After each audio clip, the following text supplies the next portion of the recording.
I think we're close to quorum. Good morning, Kelly. I think we can start. It is 9:31. So this is our planning committee for Thursday, June the 9th. We acknowledge that Ottawa is located on unceded territory of the Algonquin and Anishinaabe Nation, whose culture and presence have nurtured and continue to nurture this land. Il est important de souligner que la ville d'Ottawa se trouve sur un territoire non cédé de la nation algonquine Anishinaabe, dont la culture et la présence ont enrichi et continuent d'enrichir ces terres. Kelly, can we do a roll call, please? Certainly. Councillor Brockington. Here. Councillor Cloutier. Présent. Councillor Curry. Here. Councillor Dudas.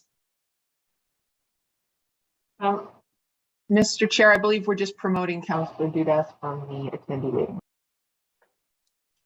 Councillor Hubley. Here. Councillor Kitts. Here. Councillor Leeper. Good morning. Councillor Menard. Councillor Tierney. Here. Chair Moffat. I think Chair Moffat is in the waiting room as well, Kelly. And Chair Gower. Here. You have quorum. Thank you. This is a public meeting to consider the proposed comprehensive official plan and zoning bylaw amendments listed as items 3 and 5 to 8 on today's agenda. For the items just mentioned, only those who make oral submissions today or written submissions before the amendments are adopted may appeal the matter to the Ontario Land Tribunal. In addition, the applicant may appeal the matter to the Ontario Land Tribunal if council does not adopt an amendment within 90 days of receipt of the application for a zoning bylaw amendment or 120 days for an official plan amendment. To submit written comments on these amendments prior to their consideration by City Council on June 22nd, 2022, please email or call the committee or council coordinator. Are there any declarations of interest? I'm seeing none. Confirmation of minutes. Are the minutes for meeting number 63, May 26, 2022 confirmed? Confirmed. Thank you. Confirmed. Under communications, we have a response to an inquiry about the Salvation Army site plan application. And we'll go through the agenda then and hold any items where we have delegations or speakers or any requests from the committee to hold. The first item is the 2022 Affordable Housing Capital Strategy and Update. We're going to hold that one. We have a staff presentation and potentially some directions and motions as well. Item number 2 is a site plan control for 2020 Walkley Road and 2935 Conroy Road. We will hold that item. We have delegations. Item number 3 is an official plan amendment and zoning bylaw amendment for 70 Richmond Road and 376 Island Park Drive. We have delegations registered, so we will hold this item. Item number 4 is also related to the previous one, so we will hold that as well. Item number 5 is a zoning bylaw amendment for 2385 10th Line Road in Cumberland. We have no public delegations. The applicant is here. Do any committee members wish to hold this item? Okay, for the applicant, if our committee is prepared to carry this item, do you wish to speak?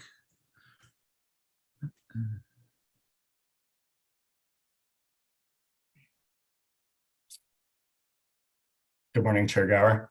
Good morning. I think I missed you asking, but no, we do not need to speak on the item. Thank you.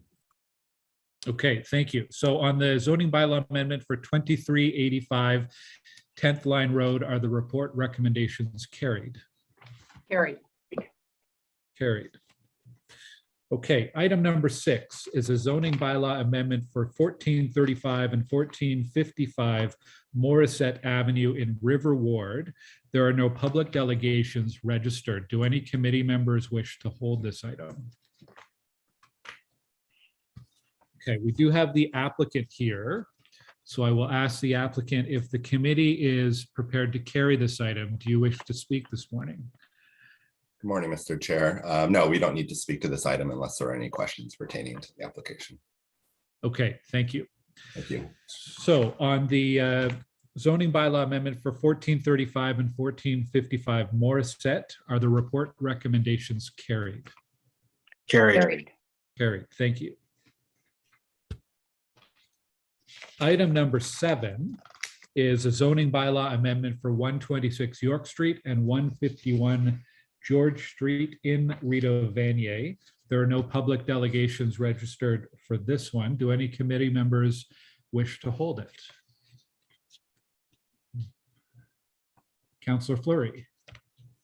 Just a simple comment, Chair, if appropriate. Yes. This is a really exciting project. It's fun to see architecture from out of town as well to compete with local architecture teams. I do think that this site, although complicated, has been mastered with the proposal. We've had very good feedback from Heritage Ottawa, the Lower Town Community Association, the BIA, with active frontages on both York and George Street.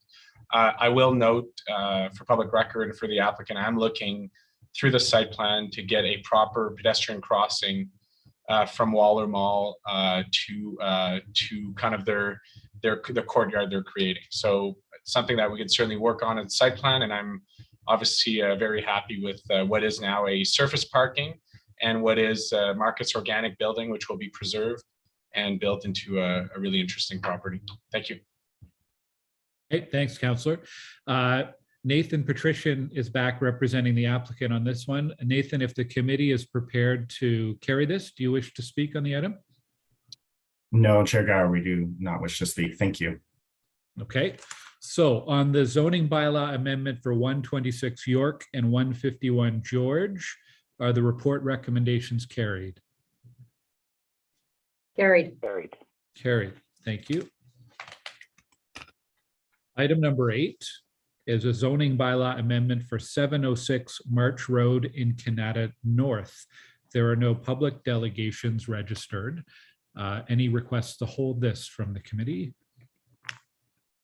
Okay, we do have the applicants here, Bria Aird and Jamie Posen from Foten. If the committee is prepared to carry this item, do you wish to speak on this?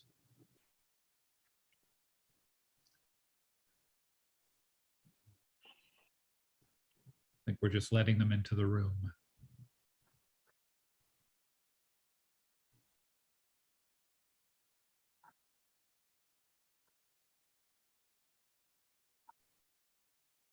Hello, Chair. Oh, my background is, please ignore my background. Chair Gower, we don't need to speak if there are no questions. Okay, thank you. So for the zoning bylaw amendment for 706 March Road, are the report recommendations carried? Carried. Okay, thank you. Item number 9 is an addressing bylaw update. There are no delegations and no correspondence. Do we need to hold this item? All right then, so on the addressing bylaw update, are the report recommendations carried? Carried. Thank you. And item number 10 is a pool enclosure update. Any requests to hold this item? All right then, are the report recommendations carried then? Carried. Thank you. And we can send John Buck home early today. So that is the agenda. So we'll go back to the items that we have held. The first item held was the Affordable Housing Capital Strategy and Update. And we do have a staff presentation to lead us off here. Saeed Saya will be giving us a presentation. So we'll just give it a moment to get into the room and start the slides.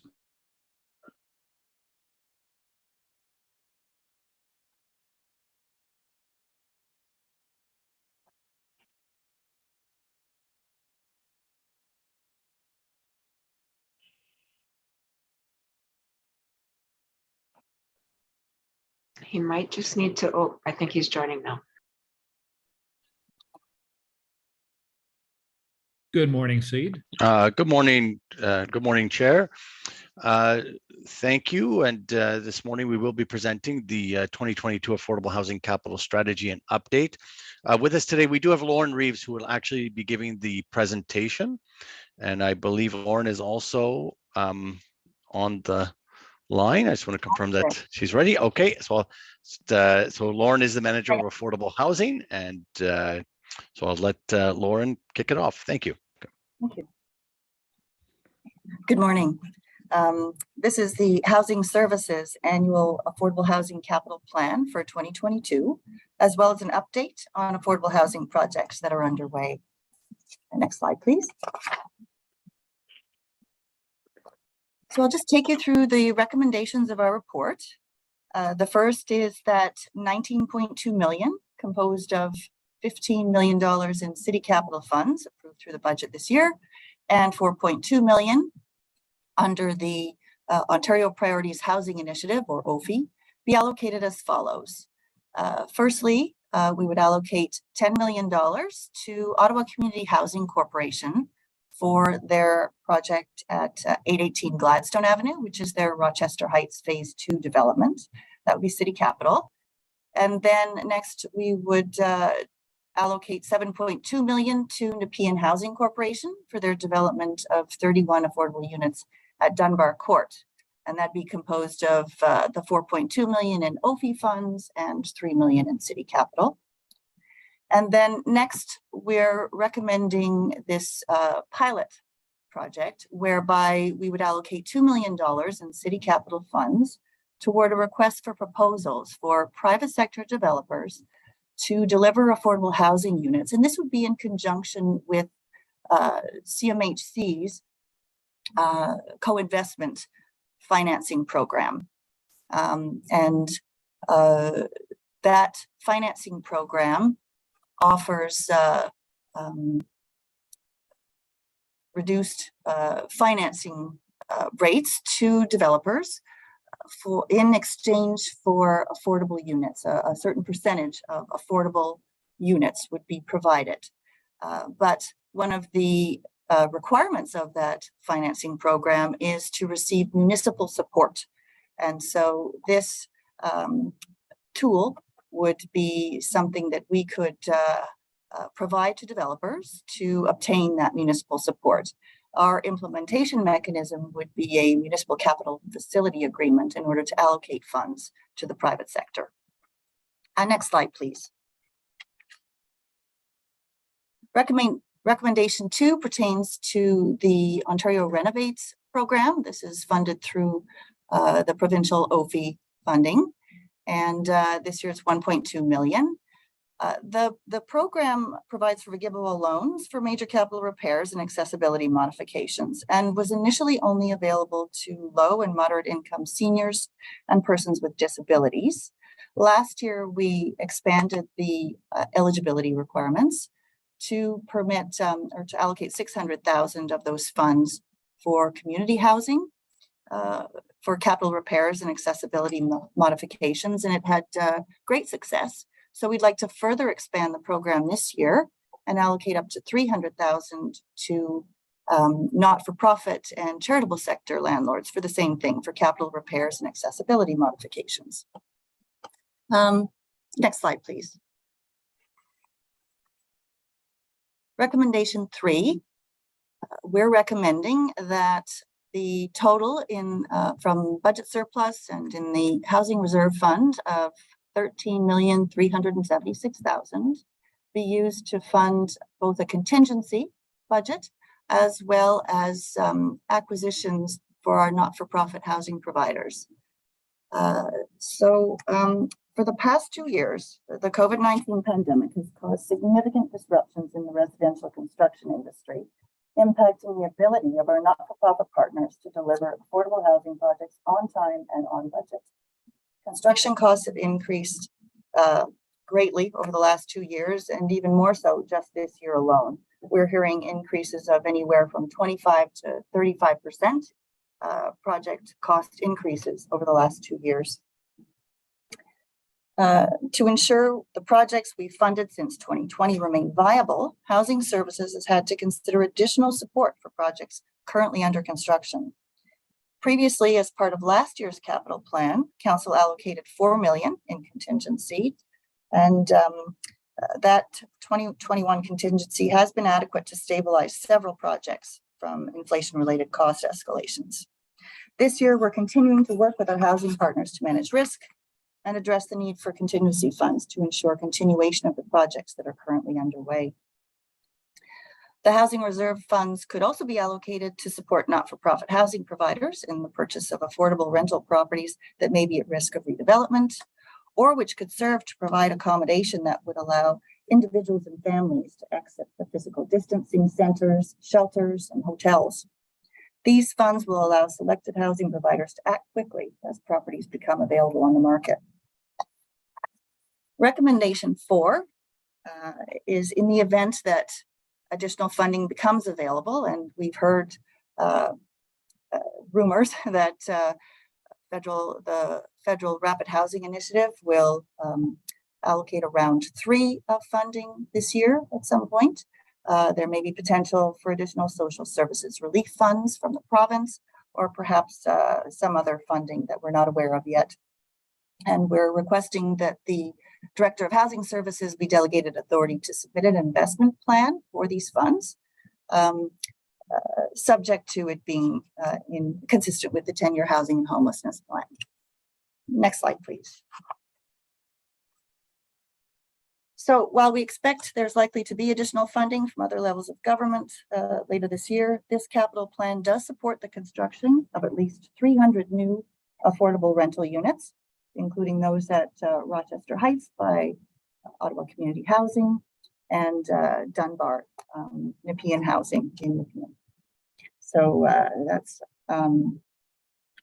over 300 units.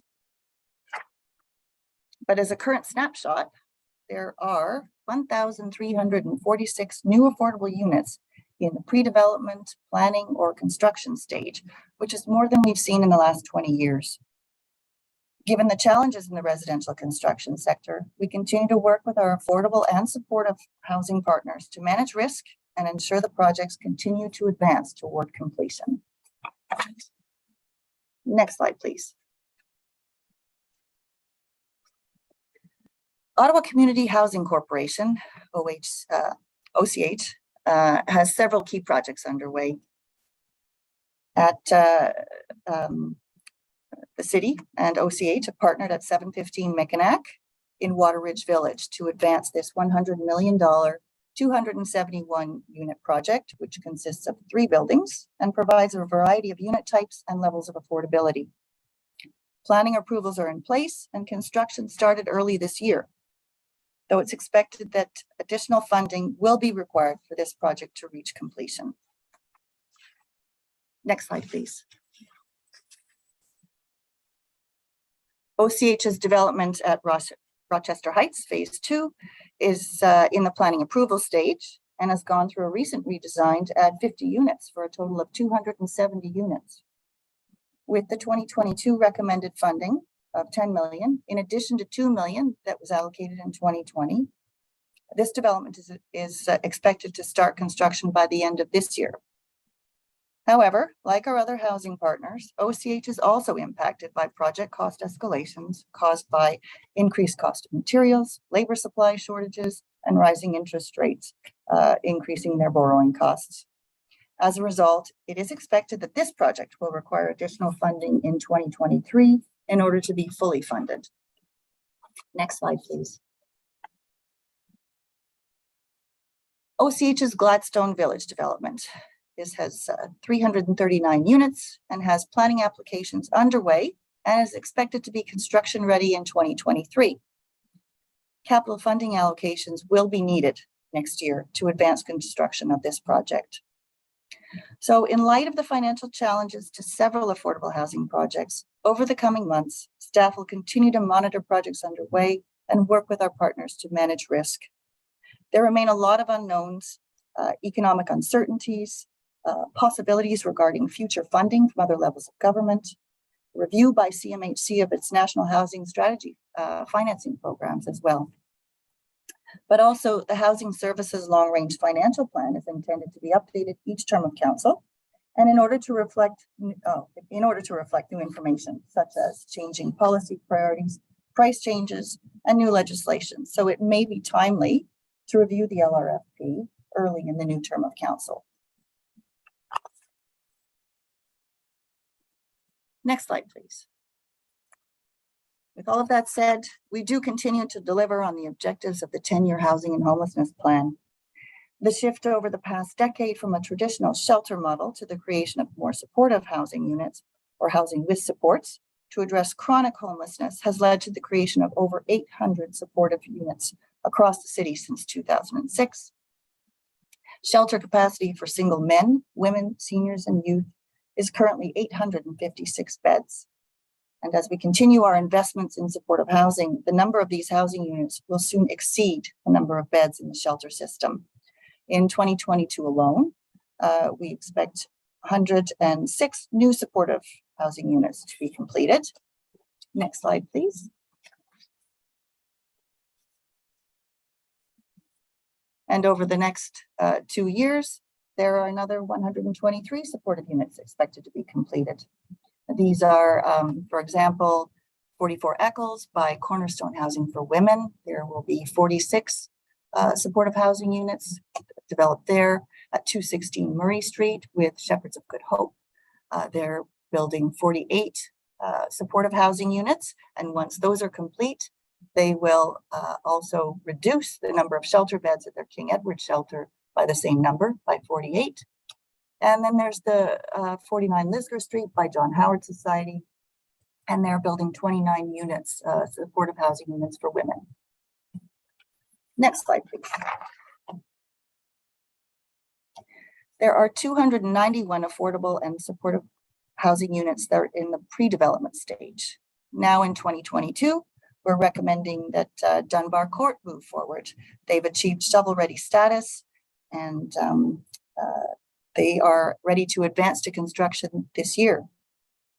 The remainder of these projects are at various stages in the pre-development process, and most have active planning applications with the city and are expected to be shovel-ready within the next 2 years. This pre-development focus in housing service has been successful in maintaining a steady stream of projects in the pipeline and translates to having shovel-ready projects when new funding becomes available.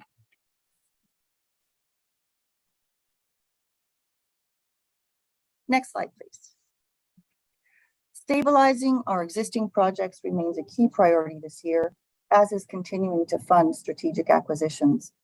This has been an ongoing initiative in housing services, and the city has successfully funded the acquisition of a number of strategic properties for our housing partners over the past few years, including 92 Florence, Marivale Road with Shepherds of Good Hope, and a couple of properties with Cornerstone recently. Staff are also recommending that a significant contingency fund be available to stabilize our existing projects. With a significant increase in construction costs over the past 2 years and recent increases in interest rates, staff will provide the necessary supports to our housing partners to manage risk and ensure continuity of projects that are currently underway. Thank you. Thanks very much, Lauren, for the presentation. I'll look to committee members and councillors to see if there's any questions for staff. Councillor Fleury. Chair, I do have 2 directions that were submitted earlier. Is this the good time to read them in? Yeah, absolutely. Absolutely. Okay. Let me just, I'll come, as I'm saying this, I was so focused on the presentation. Let me just, if you indulge with me 30 seconds here. Well, take a minute. I mean, I could go, we have a number of speakers. We could go to Keith and then come back to you, Councillor Fleury. All right, we'll go to Councillor Eglai and then come back to Councillor Fleury. Thank you very much, Chair Gower. And I don't have a question. It's more a comment. I just really want to thank staff for working so closely with Nepean Housing on the Dunbar project, which, as we heard this morning, is shovel ready and construction could start as early as the fall. This has been a really innovative approach to land use. Nepean Housing took property that they already owned, where they had, for lack of a better term, underperforming units. And by that, I mean, it wasn't a very efficient use of space for the situation we're in now. When it was built, it was fine, but it wasn't serving the needs anymore. More spaces needed to be done. So rather than going and buying more property, getting into a mortgage situation, all those sorts of things, they looked at what they had on the ground and how that could be repurposed in a much more efficient way and create many more units for the community, as well as a community space where they don't have one in that particularly big one in that area. So I want to thank Saeed and his team. They've been absolutely wonderful in supporting Nepean Housing on this project. And I don't know if Nepean Housing is on the line or listening in, but I want to thank them. It was a great idea. You had a vision, you went to the city, and that vision is now a reality, and the shovels are going in the ground. So congratulations to you as well. This is going to be a significant improvement and enhancement to the availability of affordable housing in Ward 9. So thank you very much, everyone. Thank you, Councillor Egley. Councillor Fleury, back to you. Thank you, Chair. So for committee's awareness, I am planning to bring a motion, which I'm working on with Saeed, Charmaine, Peter Radke, relating to LRT land, so relating to this report, but it's not ready right now, so it'll be brought to council. So I just for committee's awareness, it's for us to go out and do external review of the development potential of all of our phase 1, phase 2, phase 3 publicly owned land. So I just want for committee's awareness so that we don't show up at council and someone says, well, where does this come from? I don't have it ready, but I'm sharing the intention with you. And so far, staff have been very supportive of getting the full spectrum of potential for publicly owned lands along the LRT for all 3 phases in development ready environments. There's another one that I'm not bringing forward today, but I will take offline with staff, which is, thank you, Lauren, for the presentation. As chair of OCH, it is my fiduciary duty to make sure that we are fully covered when we do advance our projects. And we do have very tight timelines for both Gladstone Village and Rochester Heights.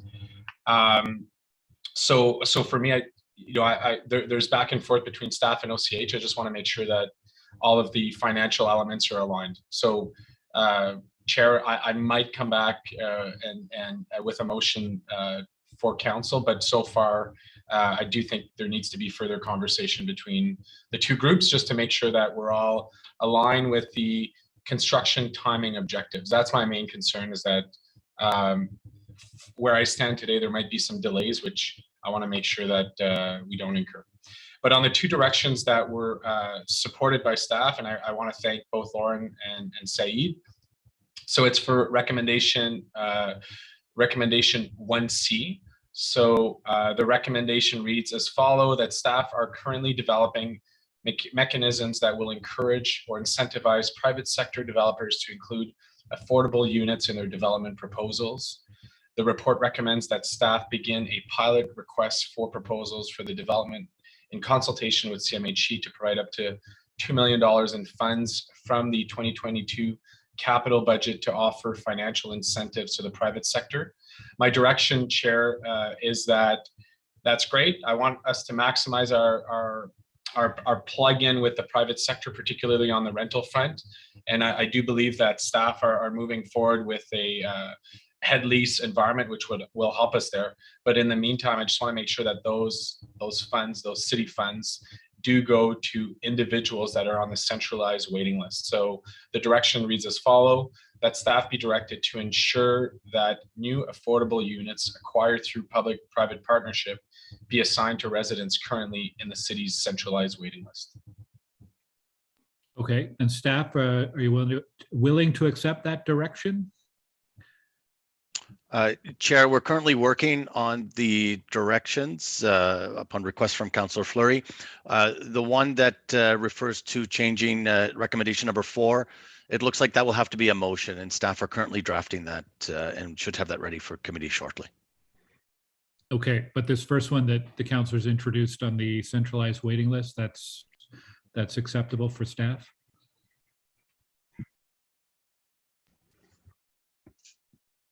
Chair, I believe it might be more appropriate to reword the public-private partnership component. I think it's more of a municipal capital facility arrangement or agreement.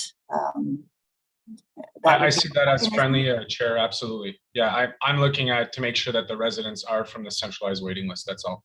Correct. We agree with that. Okay, thanks, Lauren. Okay, Councillor Fleury, you have, I think you have some more comments or questions? I have one more, and Chair, please let me know. We can submit this. Lauren and I follow up with the clerk's office to finalize the wording. I don't see that as a holdup. The second one is on recommendation 4, and Said, I'll let you preface that, but really it's adding at the end of that recommendation after the word 2020, 2030. The following words as they relate to permanent housing priorities. So it's an addition of wording specifically for those permanent housing priorities. I believe staff is comfortable with that. So Said, I'm not sure if we got from the clerk or legal that it required a motion. That's fine. We can take it away. Council, we were through your chair, we were preparing the motion for that. I am hesitant to argue against the wording, but we may have an issue with with having it solely towards permanent housing priorities. However, we are reviewing that now, and I will get back to the committee shortly on that. Okay, well, we've got a number of speakers ahead, so in the time that we have, hopefully that can be reviewed behind the scenes, and whether it needs to be a direction or a motion, we'll determine that in the next few minutes. Councillor Fleury, any other? I do have questions for staff, but I will I will let the floor and I'll come back on. Okay, thank you. So we'll go to Councillor Leeper next. Thank you very much, Chair. 2 questions. The presentation spoke, I think at some length, about the need to provide some cushion against escalating construction costs. And my impression from listening was that the language was very moderate, but I am alarmed. How dire is the situation? Are there projects that are not that are at risk of not moving ahead? How much more money do we need to inject in order to ensure that we are building the number of units per year that we need to achieve, or even hopefully exceed our housing plan? I guess I'm looking for some plain language, blunt description of what it's like out there right now. Okay, through you, Chair. Councillor, first of all, I think to foresee the construction of a lot of the units that we've been working with OCH in particular and other housing providers through the pipeline, we were well over 1,000 units right now. In order to realize those, we would likely need considerably more funding. We're talking, close to maybe, anywhere from $60 to $100 million, for example. However, I'm speaking in broad terms, without getting into a lot of detail with each specific project. What we're trying to do, though, is with everything that's underway, that's in the ground, that's actively moving ahead, especially projects through the Rapid Housing Initiative, we want to make sure that those are fully funded. And despite the cost increases, we must say that the Rapid Housing Initiative funding from the federal government has been very generous on a funding per unit basis, and it's allowed us to proceed, albeit with us using our capital for the additional contingency to see these projects come through. So, on a cost per unit basis, yes, the cost is going to be very high, higher than what we've seen in the past. However, we're comfortable we can manage. I think with larger projects, with OCH right now, what we're looking at is to stabilize Rochester Heights. That's the 200 and, sorry, I forget the number of units offhand. I think 270 units at phase 2 of Rochester 178 Heights. units, yeah. Yes. And we're looking to stabilize that because, in talking with OCH, we expect Rochester Heights to be construction ready this year. And what we want to do is secure our equity, OCHC's equity, and financing from CMHC on that. Where we're going to have question marks is with other projects such as Gladstone Village, and I think that will be a discussion for next term of council. We know Gladstone Village won't be ready for construction until next year. We will continue to work with CMHC and the province to seek additional funding, but it's hard for us to know at this time. And the reason why it is hard for us to know what additional funds from the city would be needed is because we don't have a full picture from the federal government yet. We know that the CMHC has announced the Housing Accelerator Fund, and that's the fund to build 100,000 units across the country. So we expect an announcement to be made either this summer or later in the fall, and we hope that some of that funding could be allocated towards OCH or some other projects. In addition, we have a phase 3 of the Rapid Housing Initiative that's going to be announced, and we don't have the details for that yet either. So again, that's funding that could be allocated to projects that are underway. So in a way, when we developed the pipeline, we had said our worst case scenario was to have projects that would be construction ready, but not funded. And unfortunately, we're there sooner than we wanted to be because of the pandemic. If it wasn't for the rising costs and interest rates, I think what we had projected in the long range financial plan would have worked quite well. And we're getting very good value for money. But with the way things are progressing, there's just a lot of uncertainty, and it's hard for us to really give concrete numbers at this time. Yeah, so as we stabilize the projects that really want to move ahead, that's great. But I think what you're saying is that, every time we do that, that makes it more difficult to achieve a new project because the capital dollars are being reallocated to stabilizing something that's already underway. Sorry, please go ahead. Oh, I was going to say, we're doing a lot of this with our own capital right now. From the province, we have received funds through SSRF. In this report, we're only receiving, less than $5 million right now under the Ontario Priority Housing Initiative. So that's a relatively small amount than what we would have received in the past from the province. And I do have to stress, CMHC is looking closely at all of their programs under the National Housing Strategy. I think they're seeing this across the country, and they do recognize the strain that's putting not only on cities, but also on their own programs and their own, outcomes that they want to achieve. So we are working closely with them as well. The one that's near and dear to my heart is the CCOC on Forward. How is that one looking in terms of moving ahead? I'll let Lauren answer that, but I think we're in good shape with respect to Forward. Last time we checked it, financing and funding is in place. And I think the previous report last year, everything was stabilized. Is that still the case? Yes, we have allocated some additional funds in 2021 through the contingency then, and they're fully funded and advancing well. Okay, good. So the second question I have is around the rate at which we're building some of these new, I think particularly supportive units. I think Lauren talked about how over the next couple of years, it'd be like 123 new units coming online. And so we're going to have more beds built in housing units than we have in the shelter system. But the question I have is, are we keeping up with the influx of new residents in the shelter system?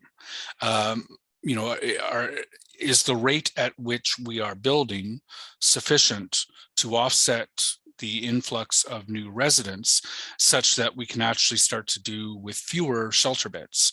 Or are we is demand being outstripped by the influx of new residents?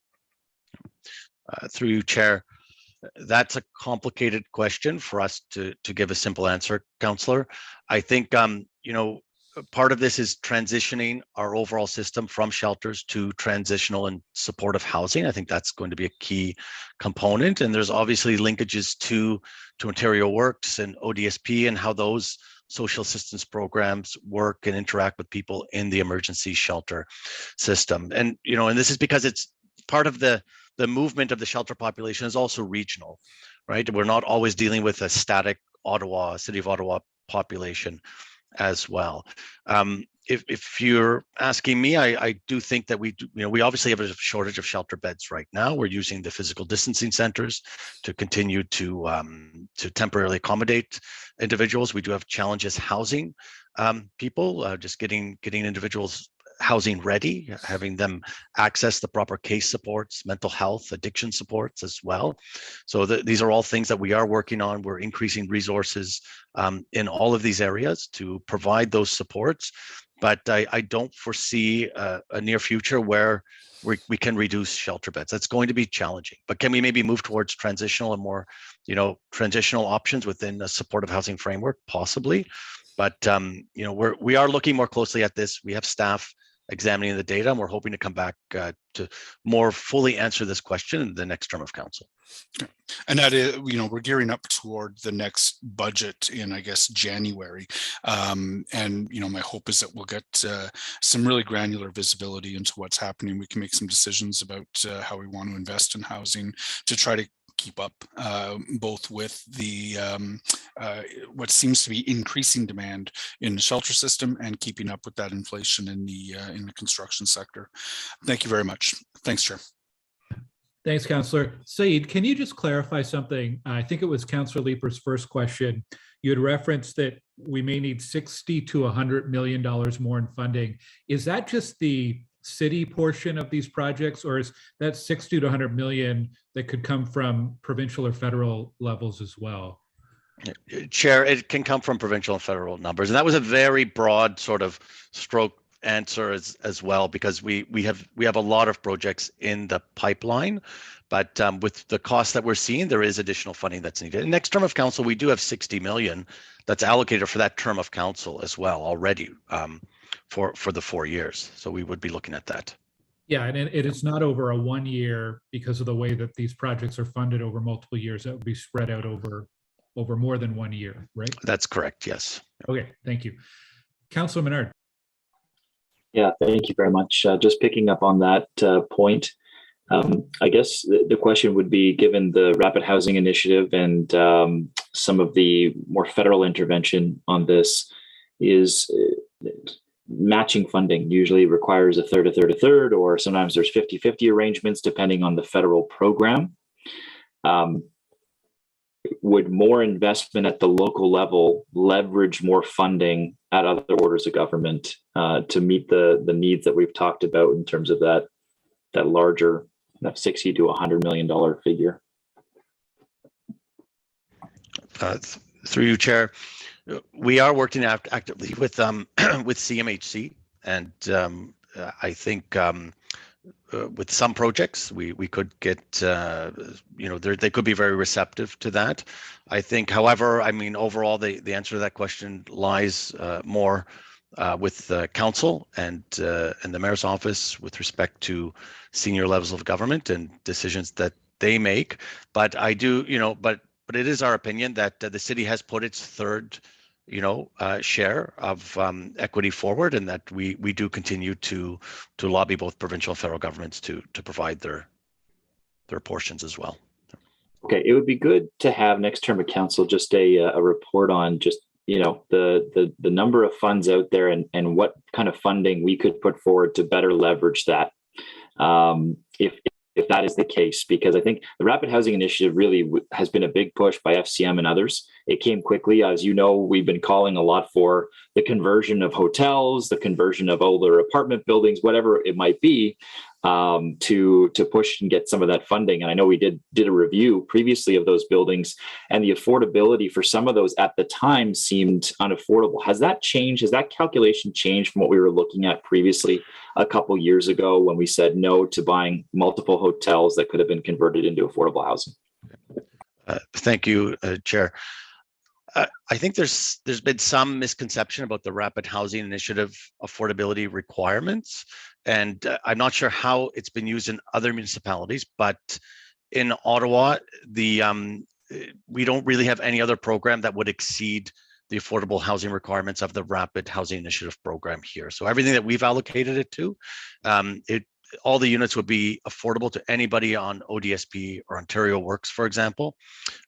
We would see the lowest rents for any of those units funded under that, especially the supportive housing and for families. I think where some of the confusion comes from is the rental construction, the rental construction financing initiative from the federal government.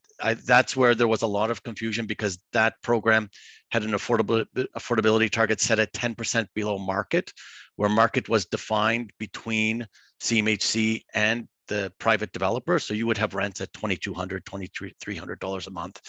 The city hasn't participated in any of those types of projects. Well, fair enough. Thank you for that. On the list of kind of hotels we were looking at early in the pandemic, has any of that opportunity come up more recently with the expansion of the Rapid Housing Initiative?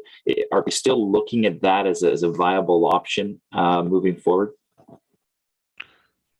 Chair, we are looking at that as a viable option. Currently, we're not finding hotels that are readily available for sale, or at least hotels that would suit our needs at this time, but we do continue to look and to pursue options. We're working very closely with CREO, for example, and the emergency shelter, or the community shelter sector as well, trying to find strategic acquisitions where we can, better accommodate our homeless residents. Okay, thank you. Yeah, just there was a lot of, early on, I know it was kind of tough, but we did have people come and offer us and provide us with potentials back then. And I know the cost escalation lately has meant an issue, but 2 years ago, that's when we were seeing a lot come forward. So, just want to make sure we're jumping on the opportunities when they're there. I don't know if you want to add anything on that. Chair, I would like to. Yes, thank you, Councillor. We did. We at very early in the pandemic, we did go out and we were very excited to acquire some hotels and motels, and a lot of the owners were very eager to talk to us. But then what happened was, it didn't take very long. A lot of those hotels that we wanted to purchase, they found out that their occupancy rates didn't fall much below 70%. So they were doing very well, and perhaps it was a lost opportunity that we didn't push harder, but they had lost incentive to sell as well. So the price was going up even at the very beginning of the pandemic, because they weren't seeing any loss. There were some hotels that were in difficulty, but they were usually in areas where we did not want to pursue the acquisitions.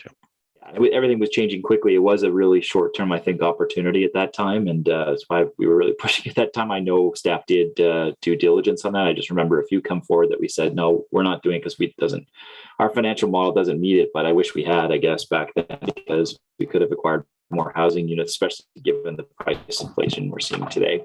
I do want to just touch on a couple of other things in the report. The $2 million for the private sector developer fund. I think just some questions on this. Is this something that could subsidize the costs of, say, inclusionary zoning for developers, or would that be completely separate? Chair, I think it's a possibility, but the real intent behind this recommendation is that we're getting a lot of interest from developers to support their applications to CMHC. And often CMHC rates the applications based on city contributions to those development projects. And we don't have any ability right now to provide grants or any type of support to the private sector. So our thinking here was that we would use this to maybe enhance more competition between developers looking for financing and or grants from CMHC, and then we work with CMHC to get deeper affordability with those projects. So I think the timing would be sooner than what we would see for when the inclusionary zoning would roll out. Okay, one of the lines in the report says that the funds could be allocated as a capital contribution or to offset development charges and other fees at the planning approval stage. Presumably this means that they could then take that to CMHC and say that there's municipal support. Could this not just be done by waiving some development charges if there is suitable affordable housing in the building? Yep. Chair, currently with respect to development charges, it is difficult for us to waive them unless we are budgeting for those within our affordable housing capital budget. Within the long range financial plan, we do have a budget for development charge grants or exemptions, and that's monitored with planning and finance as well. So we'll have to work it into to all of that. Yeah. We couldn't do it sort of on a one-off basis. The 2 million would be in addition to what we already have in terms of development charge offset, which I recall coming in part of that $15 million annual affordable housing plan, the 10-year plan. So this would be added to it. I understand it's just a pilot project, but I'm a bit wary of it. I think the concern for me is, is a dollar spent on subsidizing developers to provide what has traditionally been not so affordable housing, is that better value for money long term than investing in the creation of non-market housing, either like directly through OCH or in partnership with non-market providers? So I guess the question is, why not spend the entire budget on that? Is it the variety we're seeking? What's the value of that in terms of the a dollar spent on OCH versus a dollar spent on housing that traditionally has been not long-term and not very affordable? Chair, that's a very good question. I think our record has been to fund almost exclusively the not-for-profit and charitable sectors when it does come to housing. In this case, we are looking for similar affordability levels. So we wouldn't be looking at RCFI, for example, or any funding any type of program like that. And we do see an opportunity here because there is now a lot of competition. So we literally have developers knocking on our door quite frequently, looking for us to partner with them. Whereas I would say before they maybe were not as eager to partner with us. So we're hoping this can help us enter into stronger agreements, but also attract more affordable housing funds from the federal government into Ottawa to get more units overall. So that's really our intention, and we think it is a relatively sort of modest amount. It's more to leverage the CMHC funds and to get that greater level of affordability. But we do share the concerns that you did raise just now. Yeah. Okay, no, I appreciate that very much. Thank you, Chair. Thank you. Councillor Brockington. Thank you, Chair. Good morning to you and colleagues. Thank you to staff. Very, very happy to see this report. Lots of good work. Obviously challenging with limited finances, but doing good work with what you have. So I want to thank you, Saeed and Lauren, and the whole team, not just at the city, but OCH and other stakeholders we work with. I'm just looking at the motion, and I want to make sure I understand things correctly. Part 1 is more or less building units.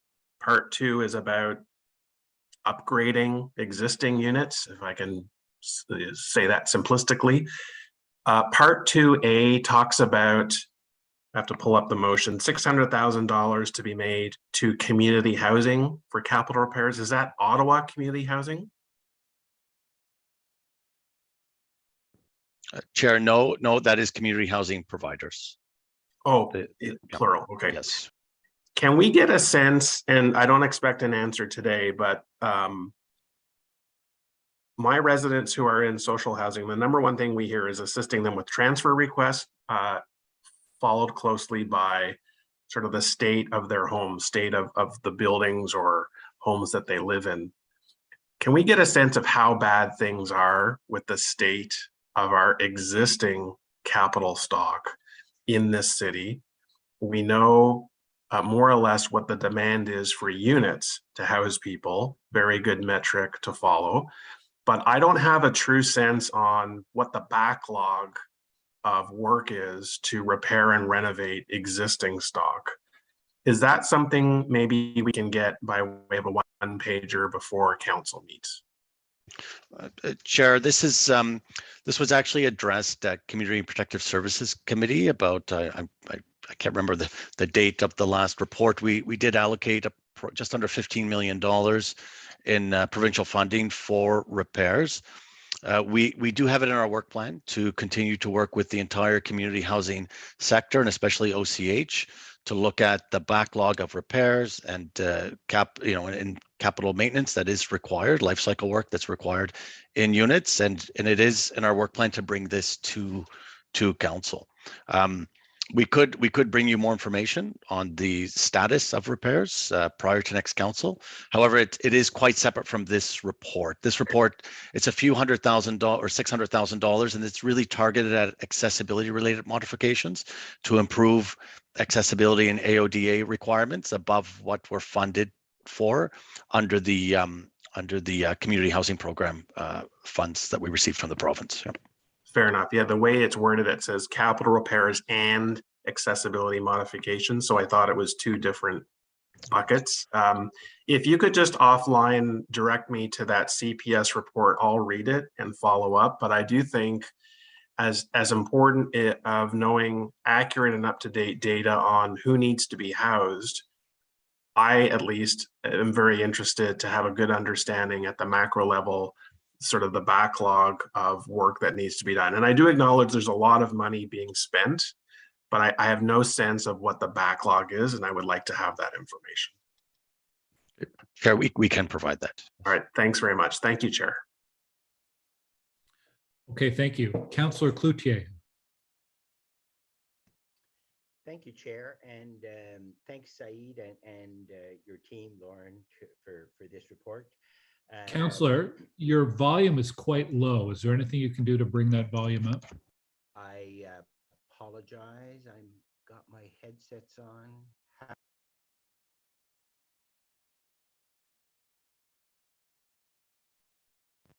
Now,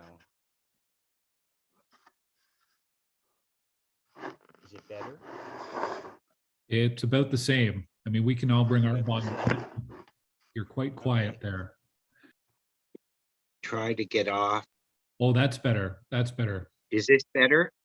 Much better. Yes. Better? Okay, thank you. Sorry about that. I had my headsets on. So thank you for the report. Part of the report is Elwood House, which is a great project which builds on an existing facility at St. Thomas the Apostle. And it's been there for 25 years. And this proposal adds 38 units to 33 units already existing, specifically for our older adults. And hopefully with these pre-development funds, construction can start in 2023. I just wanted to, and I have a question. You know, we've been working on this since 2014, and certainly some of the delays is funding by organizations to get to the shovel-ready status. And I worked with the Anglican Archdiocese and the team at Elwood House to overcome those barriers. And as you know, thank you, Lauren and Mary Dickinson, for assisting with the pre-development funds in the City of Ottawa and funds from CMHC to prepare the site plan to get to where we are. The question is, how can we need more affordable housing, we need it for older adults. How can we reduce those timelines? What initiatives can councillors do, assist with more to be helpful in reducing those timelines so that we could support those partners who want to bring these proposals to fruition to serve our residents, and again, in this case, our aging population. I guess that's for Saeed, just to plow the road for the future applications. Okay, thank you, Chair. I think, I mean, council's been very supportive. Our budget in affordable housing has increased considerably over the last few years. We went from having nothing in terms of city funding some years for affordable housing to having a consistent, level of $15 million annually. So that's a big help. Council has also supported us in our efforts to create the pre-development fund with the sector to get these projects construction ready. I think, once projects are construction ready, the idea, at least from the staff level, was that we could put more pressure on provincial and federal governments to seek funding and to provide their share so we can get the other 2/3 necessary to build these.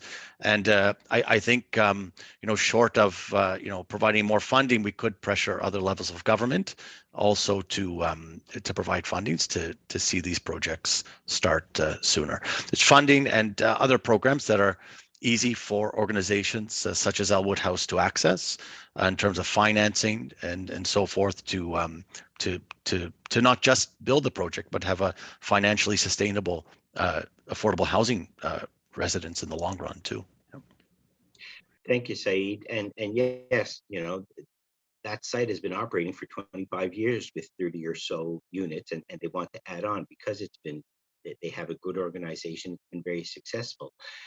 Again, the difficulty is for these organizations, there's funding from the federal government and the provincial government once it is shovel ready, and it is very expensive to get a proposal to shovel ready status, and very often that is funded through the city or other, as I said, CMHC, or I think FCM has a plan also.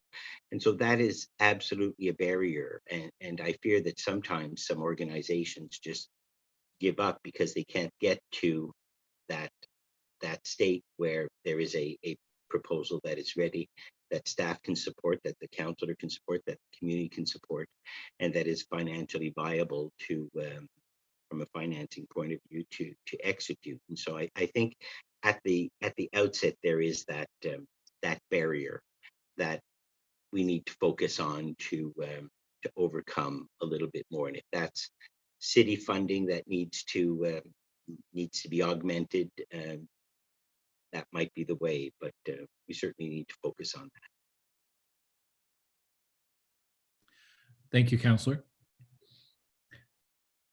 Councillor Kavanagh. Thank you very much, Chair. And thank you to Saeed and Lauren for excellent work. It's very exciting as someone who's on the board for Ottawa Community Housing, and just excited about having more affordable housing at every opportunity. One of my question is in terms of dealing with the private developers. It's nice to hear they're knocking on the door, as it were. They're usually the big ones, and I've recently come across smaller ones that are looking at want to provide affordable housing, and it doesn't feel like we're set up to deal with them. That the big ones, because of scale, we can negotiate. You get a building of 450 units, you take 10-20%, and then you can talk to them. But in terms of just having smaller developments, because we want that missing middle and we want smaller developments, what can we do to improve getting towards that, so that we have that more of that missing middle affordable housing rather than just towers, etc. Okay. Chair, I think this is another one of those questions that's not so easy to answer. When we get requests from developers, smaller developers, even larger ones, often they're looking for funding levels that pretty much equal what we're providing to OCH or a CCOC or an MHI, for example. And it's hard for us to recommend to council to provide that level of funding. We are, though, within our work plan, looking at implementing a community improvement plan for affordable housing to provide tax incremental grants, for example, to assist some of those smaller and larger developers who do want to provide affordable housing at affordability levels that will also be established by council. So we're hoping that would help, and we will look at some other tools. But it is, I think I'll just acknowledge that this is a challenging area really to address the missing middle part. Our funding is a small part of all housing that's constructed in the city. We try to focus our funding on deeper levels of affordability, and even then we're challenged on how affordable we can, on how affordable the units can be in these projects. And I think a lot of councillors would like to see the units even more affordable. So it is difficult for us to stretch the funding any further than we have. But we are looking at tools. But I really don't have a better answer for you than that at this time, Councillor. I appreciate it. I just trying to raise the subject because when I think of affordable housing, I think of families, and because they're the ones that have the hardest time affording housing, and they're the ones that are struggling the most. And a lot of the developers are looking at smaller units. When they build a tower, that's all one in bedrooms and bachelor units, and OCH, of course, is very flexible and has a wide variety of housing. But I'm trying to look at opportunities, especially as we work towards the vacant lots and converting them. We will have developers coming forward. So I just want to know if we can be ready to make it affordable housing for the future with the fact that vacant lots can be converted. What would we need to do to help that along? I think, Chair, that we would have to make it somewhat easier for for developers to approach the missing middle, right, and these family-sized units in a more affordable way, and even then it's difficult because the price of the units is often a reflection of demand, also not just cost. So not to say that supply is the only answer to the affordability question, but there are other factors that do address households' ability to even access these units, other than just the fact that we could reduce the cost to build them. So if we're not directly subsidizing them and controlling the costs of the unit to come to market, whether it's rental or homeownership, it's very difficult for us to control the cost with the private sector unless we're providing some type of incentive, or we have a housing market that has a lot of competition and is having a downward pressure on those prices. Okay, no, thank you. I just wanted to raise that issue. Thanks. Thanks, Councillor. Councillor Fleury. Thank you, Chair, and I'll have a number of questions. Said, I recognize this preceded you, but I believe there was a former direction that when we bring these reports that we have on the tables a third string that says per cost per unit. So I do think, a lot of councillors are raising private sector, they're raising what are the costs, and I do think that a point in time per unit cost of these projects is a transparent way to report on these elements. And I would ask that, obviously there's been a change in leadership and I respect that, but is that something that you can take under advisement for future reports, that we do add a third column identifying their per unit cost?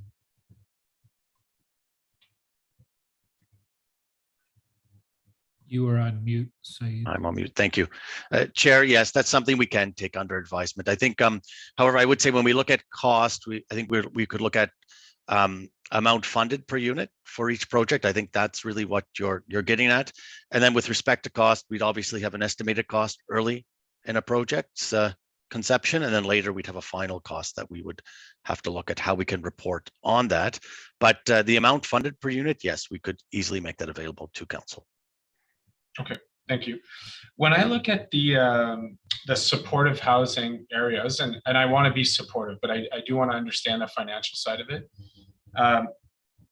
When I'm asked the total, I believe we're at $76 million for 184 units.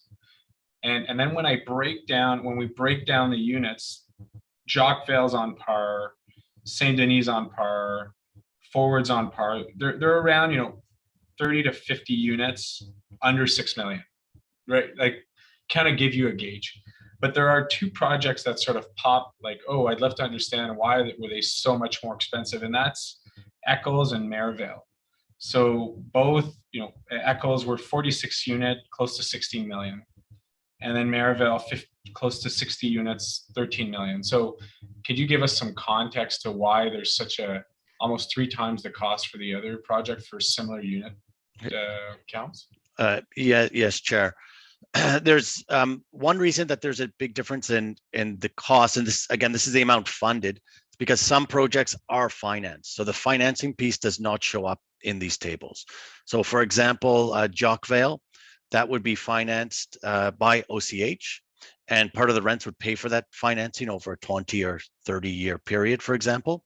So that's why we would have a lower cost, but the rent would be a little bit higher for those Jockvale units than they would, let's say, at Eccles with Cornerstone Housing for Women, where the rents are probably half of what they would be with OCH. And in both of these projects, the rents are very low.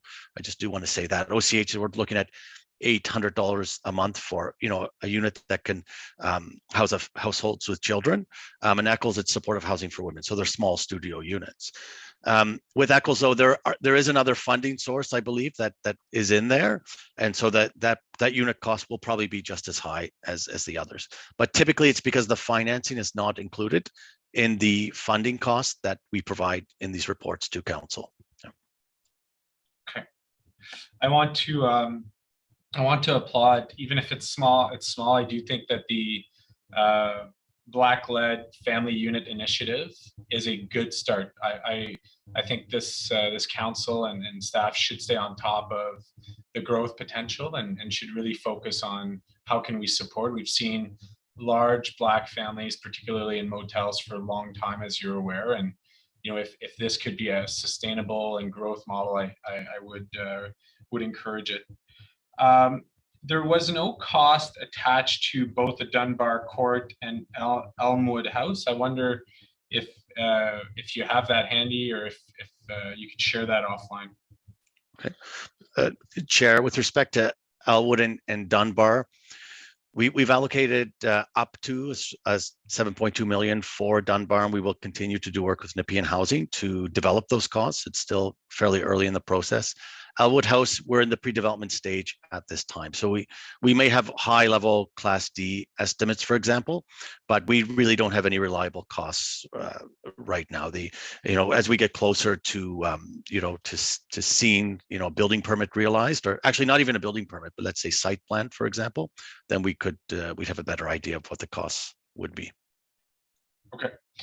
And then in the past, maybe that's changed. I remember when I always struggle with this committee and this report because my head is so CPS focused, but we were talking at the time of rooming houses, and I remember we were reviewing standards, and one of the programs we were looking to tap into was the Ontario Renovates, and we were struggling to spend the amount. So I see in this report that there's an additional 1.2 million for Ontario Renovates. Have things shifted? Are we seeing the benefits of that program? Are they being fully utilized? Chair, I think we could do better with Ontario Renovates. The program did slow down considerably throughout the pandemic with individual households, and with our efforts to reach out to, for example, rooming house landlords with this fund. So we've learned some lessons with small landlords and rooming house landlords. We've built some better relationships with some of these private sector landlords who do house very vulnerable populations, and we want to see how we can make the Ontario Renovates program work better for them.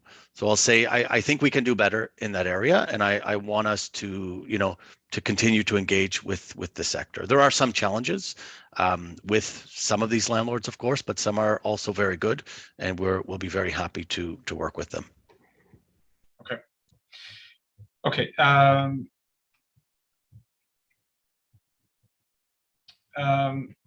So just on a more macro level, so as part of the 10-year housing and homelessness plan review, we gave a clear kind of financial objectives. I think you referred to 1/3, 1/3, 1/3 earlier, and appreciate you saying that.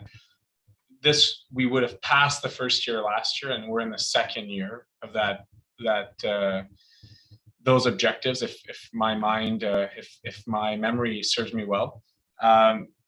So last year, unless I'm wrong, but it was around 20 million that we were looking for senior levels of government.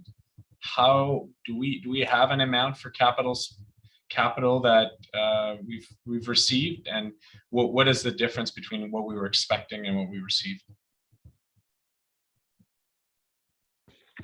Yeah, I think with respect to the funding from the provincial government, it is less than what we have been expecting. So we've received, the amount is in the report. I believe it's 4.7. I can't see it on my screen, in the Ontario Priority Housing Initiative funding. So we have not, this year we haven't seen additional capital from the province. Last year we did receive capital through the Social Service Relief Fund, which was allocated to some of those supportive housing projects. So I would say the funding we had expected was realized. With the federal government, we are awaiting to find out if we're going to be further allocated funds this year. It's a little bit tricky with the CMHC because they do allocate funding directly to projects sometimes without necessarily working with the city.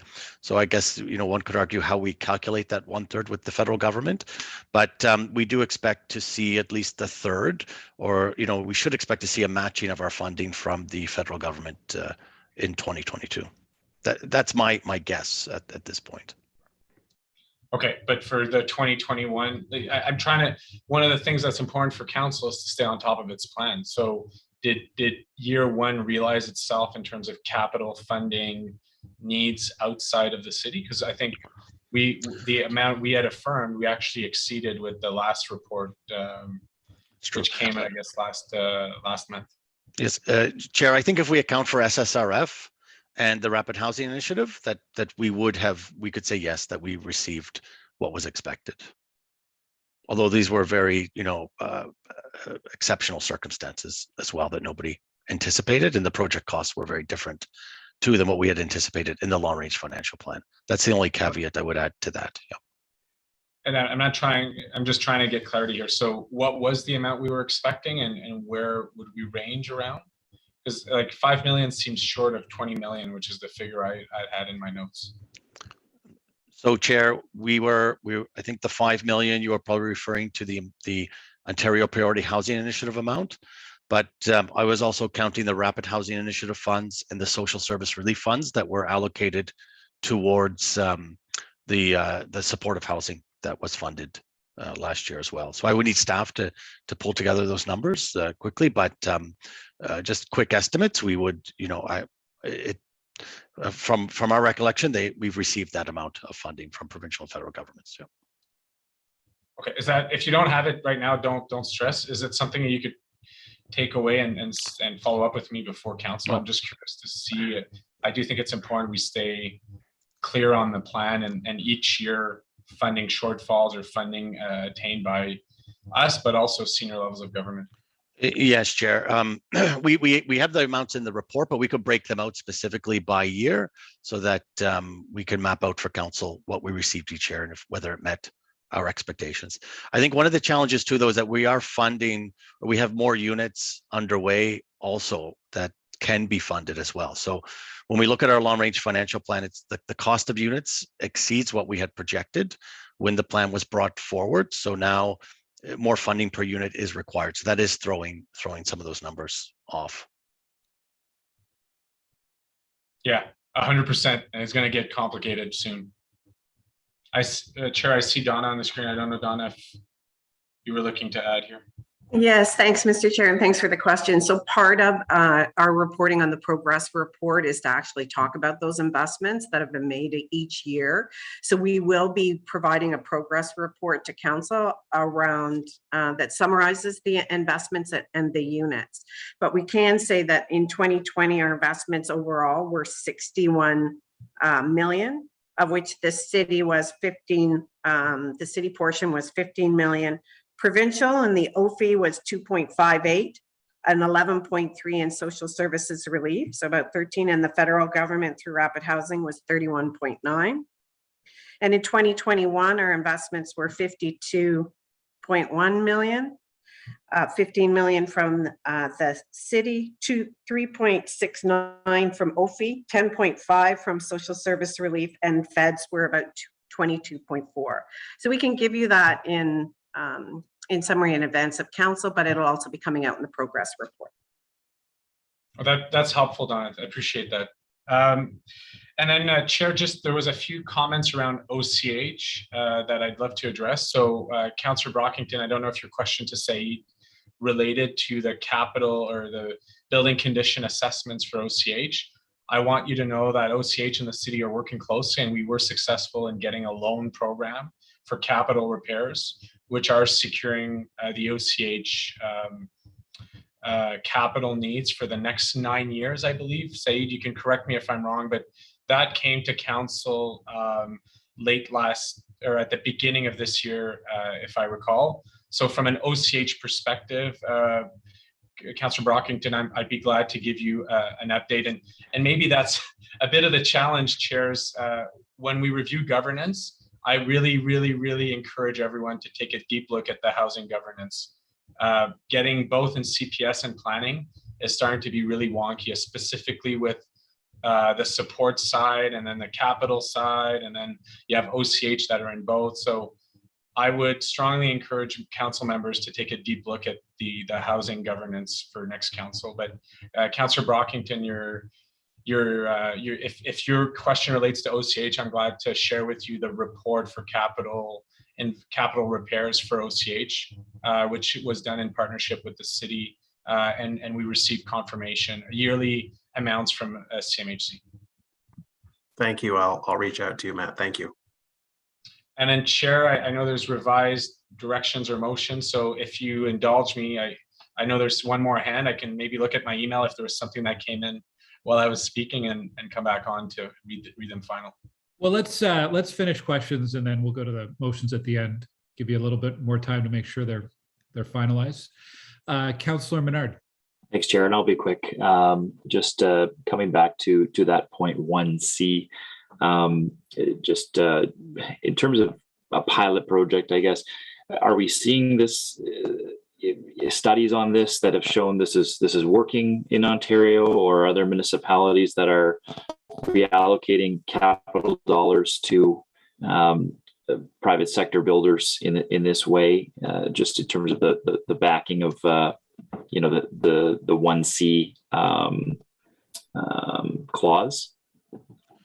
Chair, we do see it in other municipalities. So each city, of course, is different. And in Ottawa, we're very lucky. We have a strong community housing sector, a strong not-for-profit and charitable sector, maybe even stronger than most other cities. So that's why that's one reason why we continue to invest in those sectors. We do see other municipalities such as Toronto, for example, they do invest quite heavily in the private sector with respect to building their affordable housing, and other municipalities as well in the GTA and other parts of Ontario do rely on the private sector. Too. So we do see this work successfully. It doesn't mean that we need to follow suit either, because other municipalities do look at us and they do, they are perhaps envious of the sectors that we get to work with here in Ottawa. But again, this is also really to attract more federal dollars and more affordable housing units in the cities. So we don't see it really as an incentive for the private sector, but as an incentive for the city to bring in more CMHC funds into the city of Ottawa. Okay, I appreciate how forthright you are and presentation side. Great to have you as part of the city. I really can't thank you enough for just what the work you do and your team and the entire team working on this. So we've got to celebrate the wins. There are a bunch of good things in here. I am going to just personally dissent on 1C, and it's just because I remain concerned about subsidizing that private for-profit developers to give us affordability when we are taking very precious capital dollars away from not-for-profit non-market housing, especially when our non-market housing lasts in perpetuity, whereas this often is just for 20 years. And so I also just remain concerned around the fact that we are setting up a community improvement plan. The project, as we say, expected to explore fee relief in this case, or tax increment equivalent grants to developers to exchange for affordable units. So before allocating very, very precious capital dollars in this way, I want to see how the CIP project unrolls. And so I'll just be dissenting on that one item, Chair.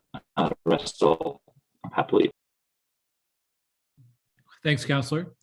I had a few comments and a few questions for staff, maybe building on where Councillor Fleury started off on governance. I do think the next term of council through the governance review, I agree, Councillor Fleury, we should be bringing everything related to affordable housing within the same committee. I think I've said before, Planning and Housing Committee might be a good name for a future council's committee structure. Saeed, remind me again, what is the current number of people or families on the centralized waiting list? Chair, we're currently above 12,000 households on the centralized wait list. Okay, so there's a number of numbers that I think would be really helpful for councillors to be able to track year by year. That's one of them, obviously. The report references the per unit cost of $400,000 to $500,000 per unit. I think that's very helpful because as councillors, when it comes to budget time or when it comes to giving direction to staff, we really need to understand that number. If there's 12,000 families on a waiting list and the cost per unit is $500,000, that'd be $6 billion in investment. Now I realize it's not all of those homes are not going to come from community housing or public housing partners. And there will be a need for private sector. There will be a need for units through inclusionary zoning, all sorts of policies, but that's a staggering number, $6 billion if you were to actually, commit money, public money towards building all of those 12,000 homes that we need. And then earlier there was a reference to 25 to 35% increase. I guess it's in a year over what we would have seen last year. So I think that per unit cost overall is really important for us to see and track year over year. And as Councillor Fleury had asked for as well, just to see what kind of value we are getting from different projects and different partners, that's helpful. The other number I think is interesting is that 1,346 units in pre-development, planning, or construction. And that's a number that kind of rolls over from year to year. So if that's where we're at today, do we know where we were a year ago? If we're at 1,346 today, where were we a year ago with that number? Oh, Chair, I need staff to get that number for me. Presumably we're adding to that each year. I think the challenge this year is we might have added more to what we call the pre-development pipeline because we're moving or keeping Gladstone Village sort of on that path, whereas before we may have headed on the other path. We're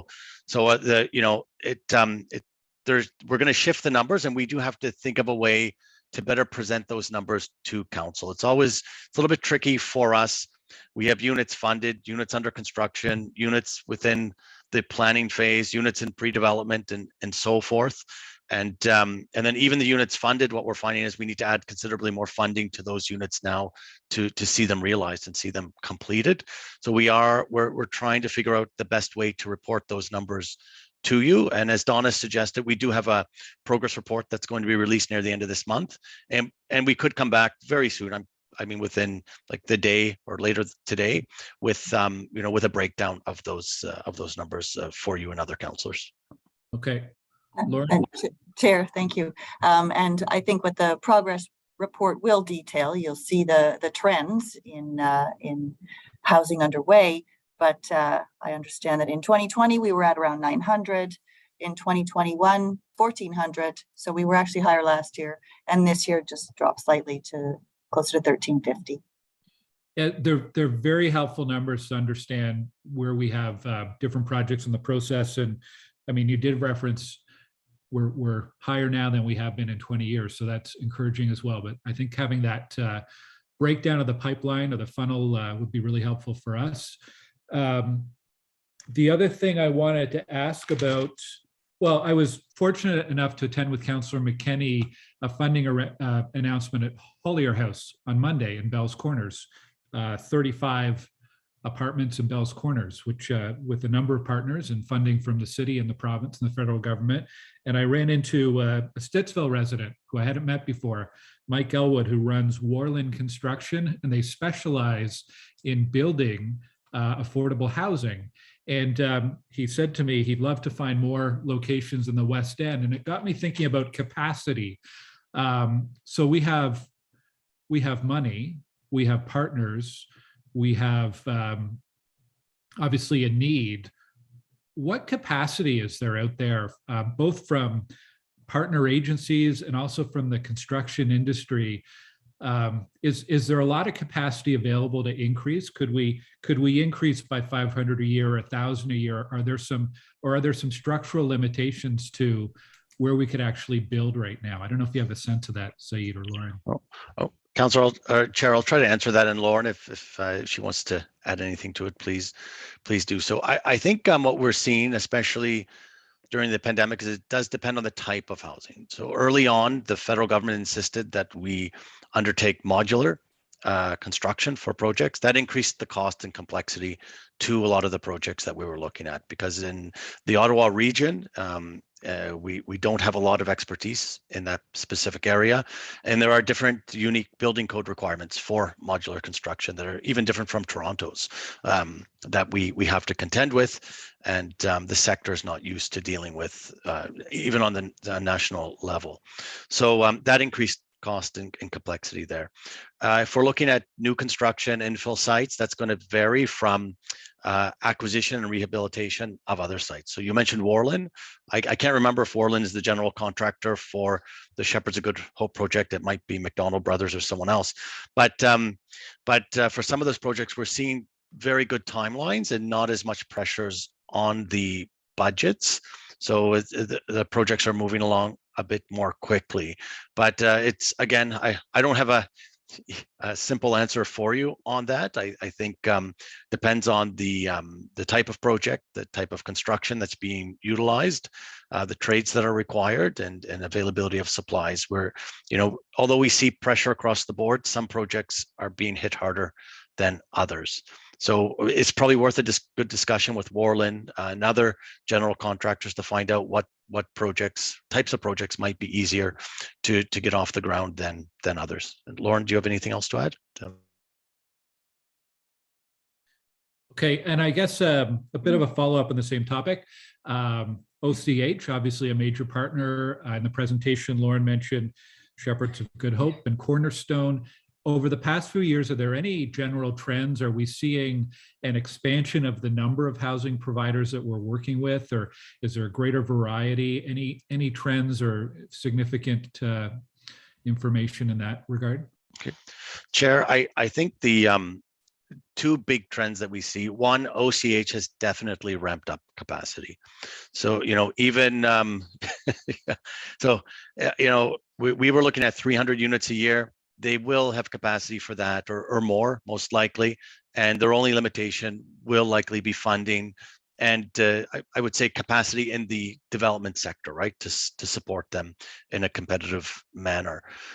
With respect to supportive housing, I think the other big trend is that we are seeing the transition from shelters to supportive housing, especially with Shepherds of Good Hope, Cornerstone Housing for Women, the Ottawa Mission. They've all been very successful, and they've been very good partners for us to work with, both because they provide exceptional supports. I've also got there's other providers, John Howard Society, Montfort Renaissance.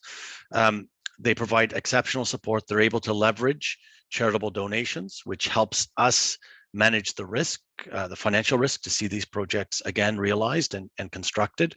So all of these, areas where we are seeing significant growth and within the sector, and we're having stronger partnerships with our community agencies. And I think that's what's really important. Okay, thank you. For folks who are interested in this topic, a reminder: next Thursday we have a joint CPSC Planning Committee meeting. And the main item is inclusionary zoning. So another big, very important policy piece when it comes to affordable housing. And I'm glad we've taken the time on this today, because investments in housing, it's the most important and most impactful thing we are doing as a council right now. So thanks to colleagues for the discussion.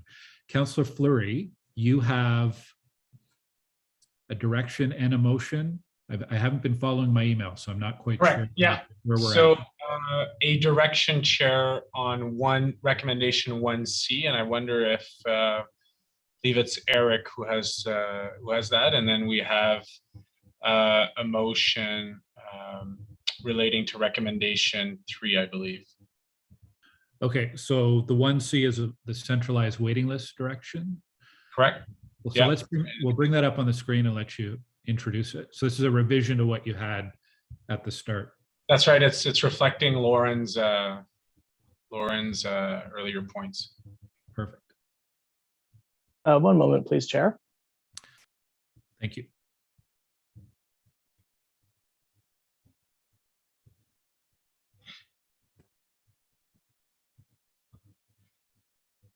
So the direction is the bottom there, so that staff be directed to include in the RFP for private developers the requirement that all affordable units built as a result of the RFP be made available to residents on the city's centralized waitlist. Okay, and staff agree to this direction? I believe so. Yes, Chair. Staff are in agreement. Okay, thank you. Okay, and a motion, Councillor Fleury? That's right. The motion is to add a few words there to recommendation 3, which is permanent housing, and staff have made the recommendation to add the word and supports, which I'm comfortable with. So it reads in the motion. Yeah, so it's the recommendation 4 be amended, and the wording stays the same except for the last sentence. So if you go down, we've added what is underlined as they relate to permanent housing priorities and supports. Okay, and I'll go to Said again. Any comments from staff on this? Chair, thank you. Note staff are also supportive of this motion. I'm in transit this morning and wasn't able to see them in time for the earlier discussion, but we are in support. Thank you. Okay, Councillor Leeper. Thanks. Just to the mover of the motion, Matt, I'm trying to figure out what you're trying to accomplish with this. I don't understand the substance of it.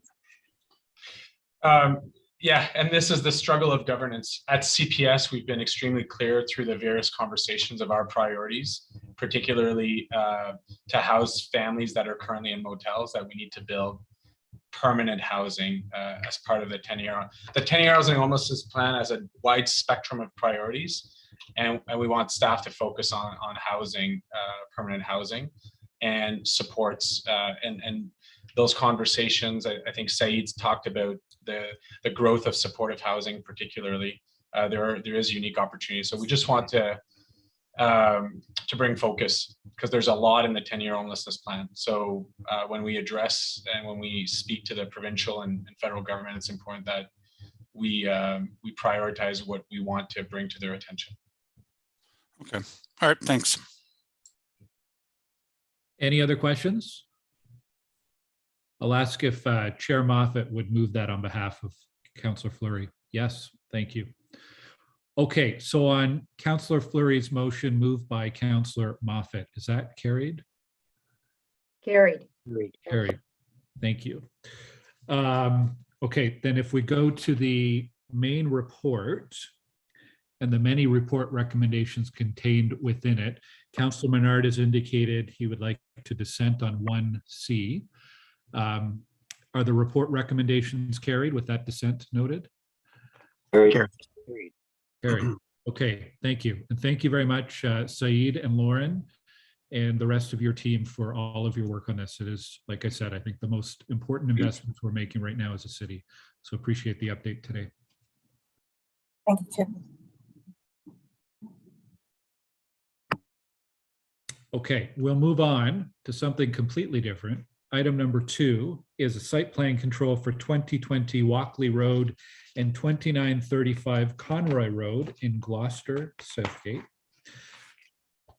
We will have a short presentation from city staff, and then we'll have a short presentation from the applicant, and then we have 5 delegations who are registered. So we'll go to delegations after that. So we'll begin with Mr. Chair. Presentation. Mr. Chair. Yes. Just on a point of order, Yes. one of the delegations who's been waiting all morning, the president of the Hunt Club Park Community Association, has a scheduling conflict and has to leave at 11:15. I was wondering if there would be an opportunity for him to be able to speak before he has to leave. Yeah, what's his name? Paul Norris. Paul Norris. I will allow that. I know it's a long day for residents, so yes, let's go a little bit outside of our norm. If we can bring Paul Norris into the room, we'll hear from Paul, and then we'll go to staff, and then we will go to the applicant. And Mr. Chair, as we are waiting for Mr. Norris, this is Jean Cloutier. Let me know when you want me to. Councillor Deans would have some motions to be introduced. It might inform questions to staff or the applicant. So I will look to you guys to when you'd like me to put those on the table. Okay, thanks, Councillor.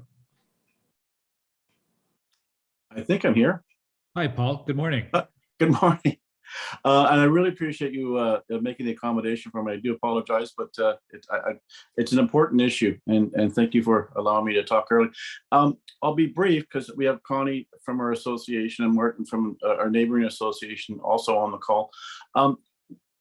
Just to lay out the facts first, I'm a car driver. I'm not a bicyclist. I enjoy sharing the road with them, and sometimes, but one of the big things I've been talking to the community members in Hunt Club Park is that more and more people are using their bikes and taking their families downtown and enjoying that, but also using them as we get back to work after this sort of post-pandemic period. They're using their bikes now more and more to drive down Conroy Road to join the bike path across the way. And it's dangerous for them. It's not we need to provide a safer environment for the cyclists. So I know other people will speak to the specifics, but one of the things I want to bring to the table is there are more, as I said, more people are using the bikes, and we need to provide safe access for them. For example, on Walkley, we're going to be having they're going to be doing redoing Walkley, and they're going to be putting a segregated bike lane to make it safer for bicyclists. On Bank Street, they're doing the same thing over the development over the next number of years. And I think the applicant, and I understand some of the applicants' concerns, but I think we should look at providing a safer road for the bikes to drive on. And that's really what I wanted to say, because what the city's doing is spending a lot of money right now with Walkley, with Bank Street, with Heron Road and other roads, providing a safer network for cycling for now into the future. And I believe if we do something, if we take that, what the city's done in the past, and bring it to Conroy and Walkley, I think we should provide a safer alternative to them in not an expensive way. And that's really all I had to say. I'll pass it on to Connie later on. Thank you. Okay. Thank you, Paul. I know you need to go, but I'll just see if any committee members have a question. Sure. Thank you.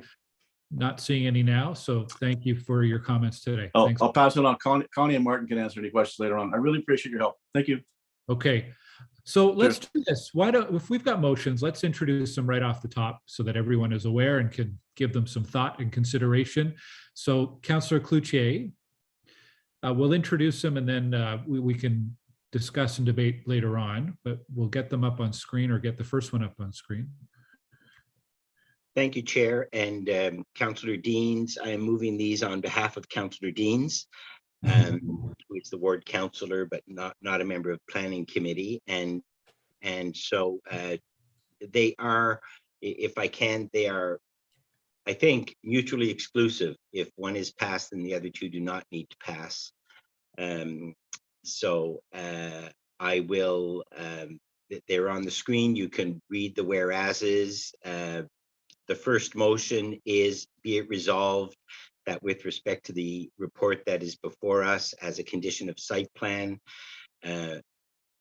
we add a new requirement to read, prior to registration, the owner acknowledges and agrees to enter into a roadway modification agreement for the design and construction at the sole cost of the owner of fully segregating cycling facility along Conroy Road frontage from Walkley Road to Saint Laurent Boulevard for a distance of approximately 300 meters, all to the satisfaction of the general manager of planning, real estate, economic development.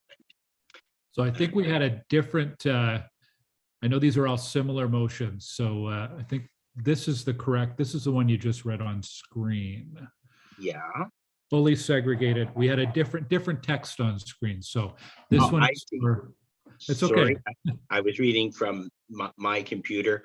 That is the first motion that Councillor Deans would like dealt with. The second motion, okay. If I can, which would, I think, only come if the first motion is not adopted. Be it resolved that with respect to the report that's before us, the conditions of site plan approval add a new requirement to read, prior to registration, the owner acknowledges and agreed to enter into a roadway modification agreement for the design and construction at the sole cost of the owner of cycling ride-overs at both Conroy Road site plan entrances with flex posts and thermoplastic markings, all to the satisfaction of the General Manager, Planning, Real Estate and Economic Development Department. And if I may, the third motion on behalf of Councillor Deans, be it resolved that with respect to the report that's before us, Planning Committee directs staff to work with the applicant to remove one of the proposed entrances from Conroy Road onto the subject property prior to approval, all to the satisfaction of the General Manager of Planning, Real Estate, Economic Development. Okay, thank you, Councillor Cloutier. So I believe the main concern we're going to hear is around the cycling safety. So there are three potential solutions. The fully segregated cycling facilities is motion one. The cycling ride-overs with flex posts and thermoplastic is motion two. And removal of one of the proposed entrances is motion three. And Councillor Deans will give you an opportunity to speak to these also, obviously. But let's go to our staff presentation. I think that's Sean Moore. Good morning, Sean. Good morning, co-chairs. I'll just wait for the presentation to go up on the screen.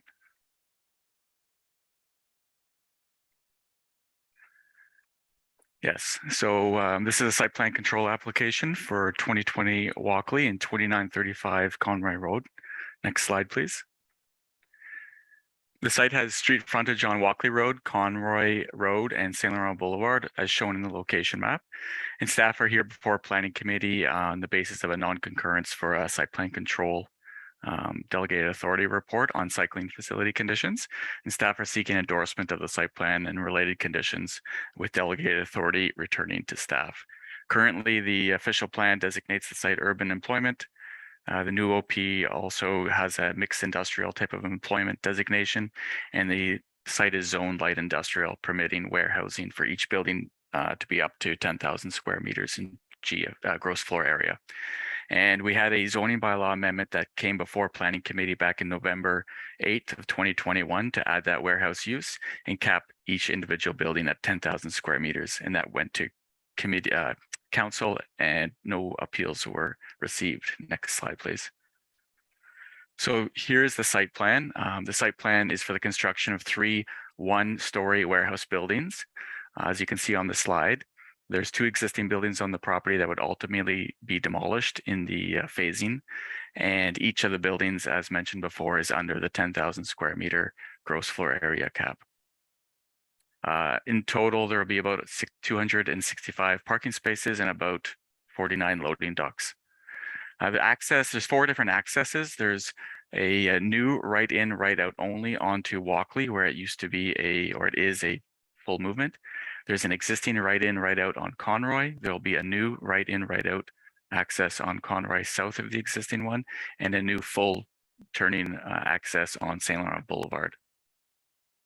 Next slide, please. So the site fronts onto 2 arterial roads, Conroy and Walkley. Improvements to these arterial roads are generally city responsibility through the development charge bylaw and its background study.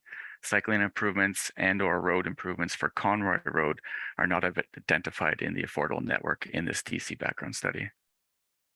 Next slide, please. I think it's important to note that the frontage along the site along Conroy is part of the city's crosstown bikeway as shown in the image. This is Schedule C of the official plan, being the primary urban cycling network. Next slide, please. Just wanted to show the existing cycling facility. There is an on-street cycling facility along the full frontage of Conroy Road as shown in the image. This is looking towards the site. Next slide, please. The Walkley Road, Conroy Road intersection has no specific cycling improvements to connect from Conroy across Walkley to the existing crosstown bikeway, which travels north on the north side of Walkley, westward and northward. And then the bottom right image just shows that that north connection to the cycling facility on the north side of Walkley. Next slide, please. So staff are recommending the developer install thermoplastic markings at the entrances to both the existing and proposed right in, right out on Conroy Road. And these would be similar to the images that I've provided in the slide on Churchill and Laurier. Staff are not seeking off-road cycling facilities or intersection improvements as part of the site plan approval conditions. Next slide, please. So finally, I've put in here just the staff recommendation to endorse the site plan and return delegated authority back to staff. And just in there is the special condition, which requires the applicant to do the thermoplastic bike markings at the 2 entrances. Thank you very much. That is my presentation.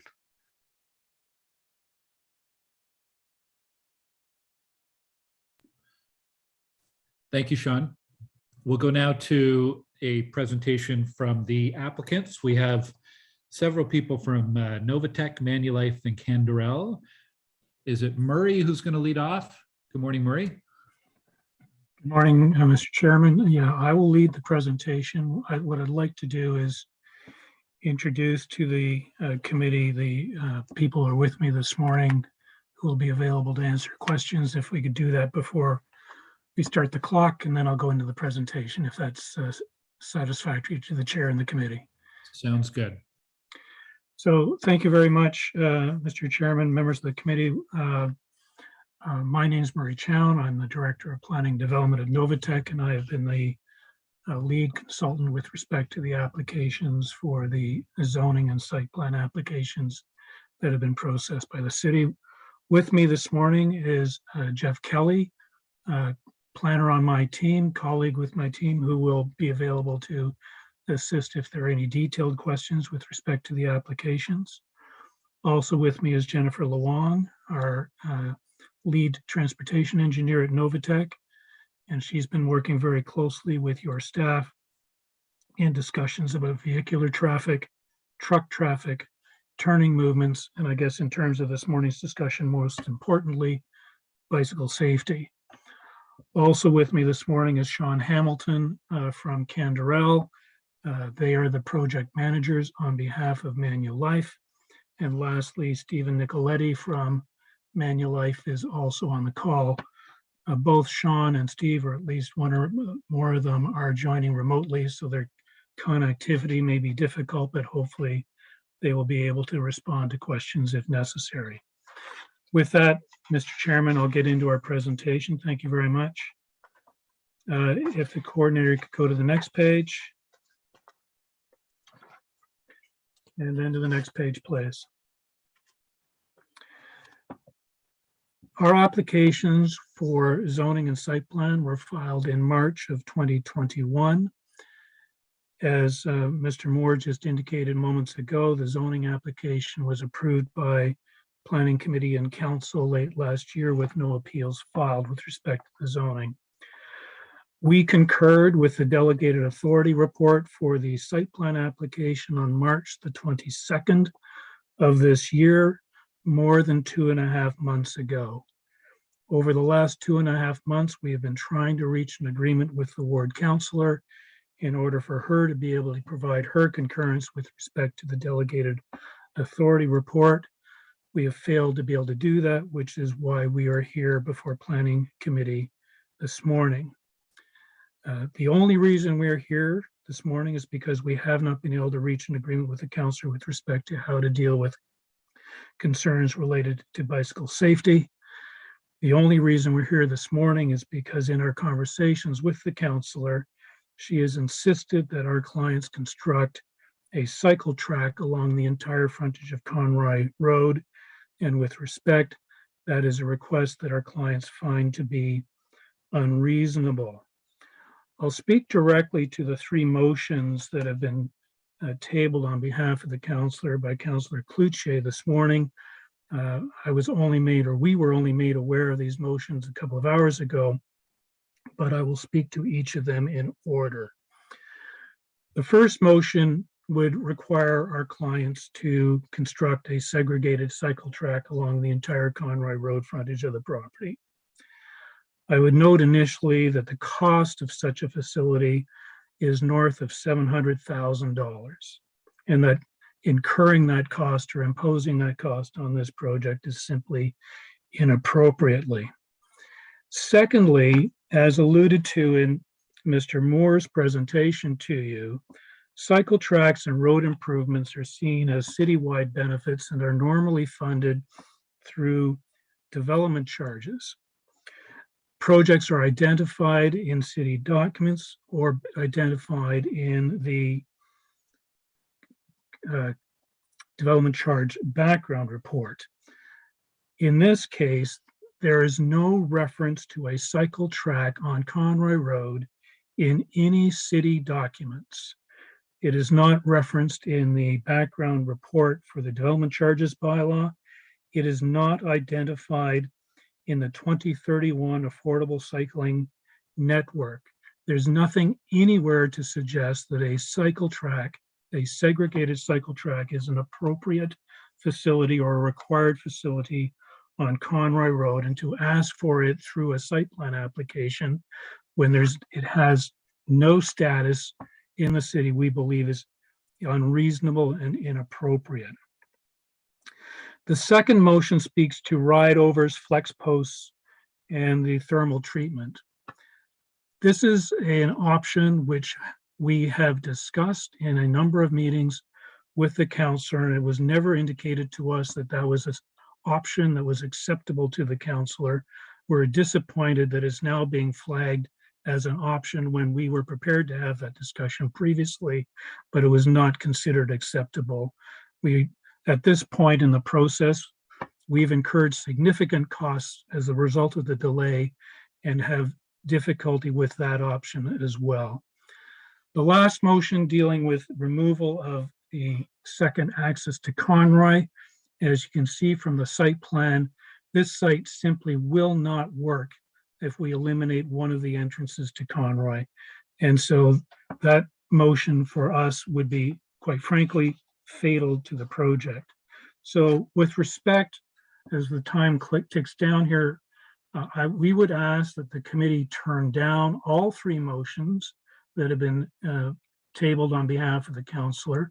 We would ask the committee to approve the recommendations from staff to firstly endorse the site plan application and the conditions attached to the report and return delegated authority to staff. We obviously look forward to any questions you may have with respect to this presentation and our comments. Thank you very much.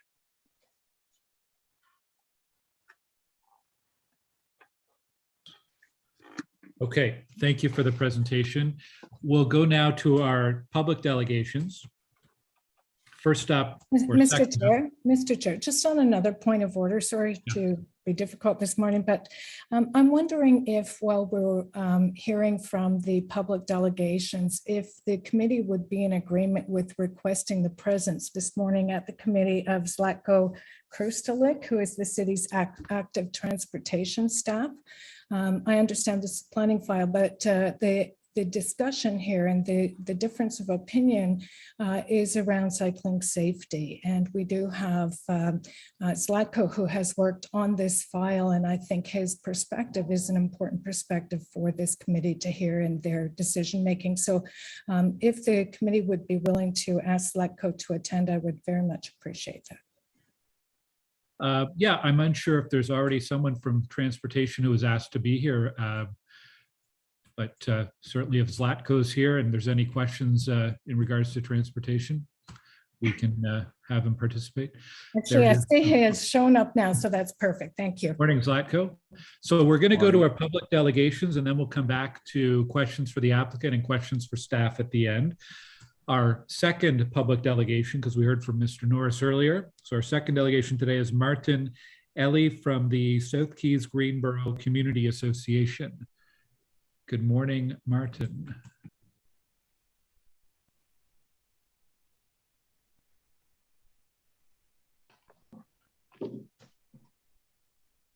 Good morning. I wasn't sure if I could control my, yes, okay. I got my video now, okay. Thank you for the opportunity to speak this morning. I think most of my comments will complement the motions that have been tabled by Councillor Deans. Not because I was coerced, but just so I think we're on the same page here. I represent South Keys Greenboro as the president of the Community Association. Many of our residents commute from a northerly direction into this area, along with an increasing number of residents from developments to the south, including Finley Creek. So it's a major artery up into the city, which is in itself already creating concern. So the addition of large truck traffic in this area is the primary concern, particularly with respect to cyclists. In the application that was approved originally, there's a lot of discussion about the low percentage in truck traffic increase. So that's been the argument as part of the TIA, and yet there's a need to have an additional entrance. So those two comments to me are inconsistent. If it really was a small increase, why do they need a second entrance? The existing facilities offer very little protection for cyclists, and painting the road green is a good start, but it's not really a strong defense for the cyclist. So we are concerned with the offer that has been made. We're also very concerned because the developer's Manulife, and on their website, they state, and I quote, "With nearly 7 million square feet of active development projects in the pipeline, our buildings are woven into the fabric of our communities and sustainably designed to create opportunity and foster innovation." So the comment we just heard a few minutes ago about the council's demands being unreasonable, to me, seem at odds with Manulife's declared intent with their development and investments in general. So there's a disconnect there. In the consultation details document provided by the city, there was an attempt to address cycling concerns. They said it would be a further opportunity here. So I very much see this as an opportunity to get some of those things on the table. The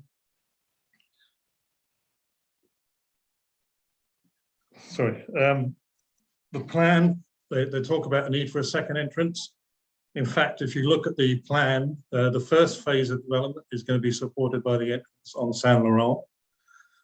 Phase 2, which is the middle building, is going to be supported by the new entrance.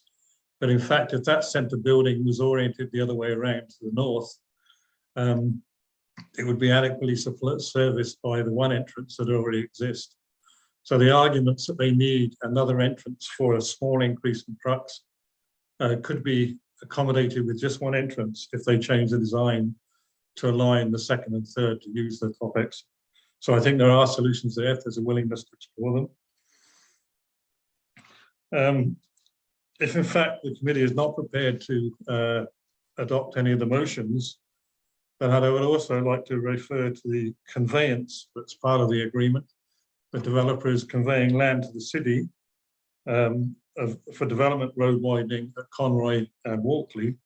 And my suggestion would be the last ditch effort would be for the planning committee to require the city to use that land for a segregated bike lane if we can't get it any other way.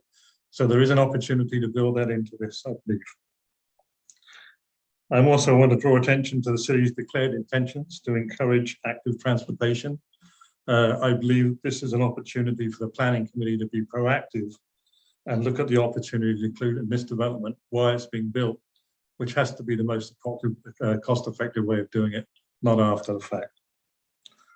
Those are all the comments I have. I don't know if there's any questions for me. Thank you. Thank you, Martin. Any questions from committee members? Okay, I'm seeing none. Thanks for joining us today, Martin. Thank you. We'll move on to our next speaker, Janet Mark Wallace. Good morning, Janet. Good morning, and thank you very much for the opportunity to address the committee on this topic. As you're no doubt aware, Conroy is one of the few places east of Bank Street to get across the rail line going north-south. It joins up to the bike path that runs through the allotment gardens to the General Hospital, and bicycle commuters often go on from there to Herdman and all the way downtown along the Rideau River.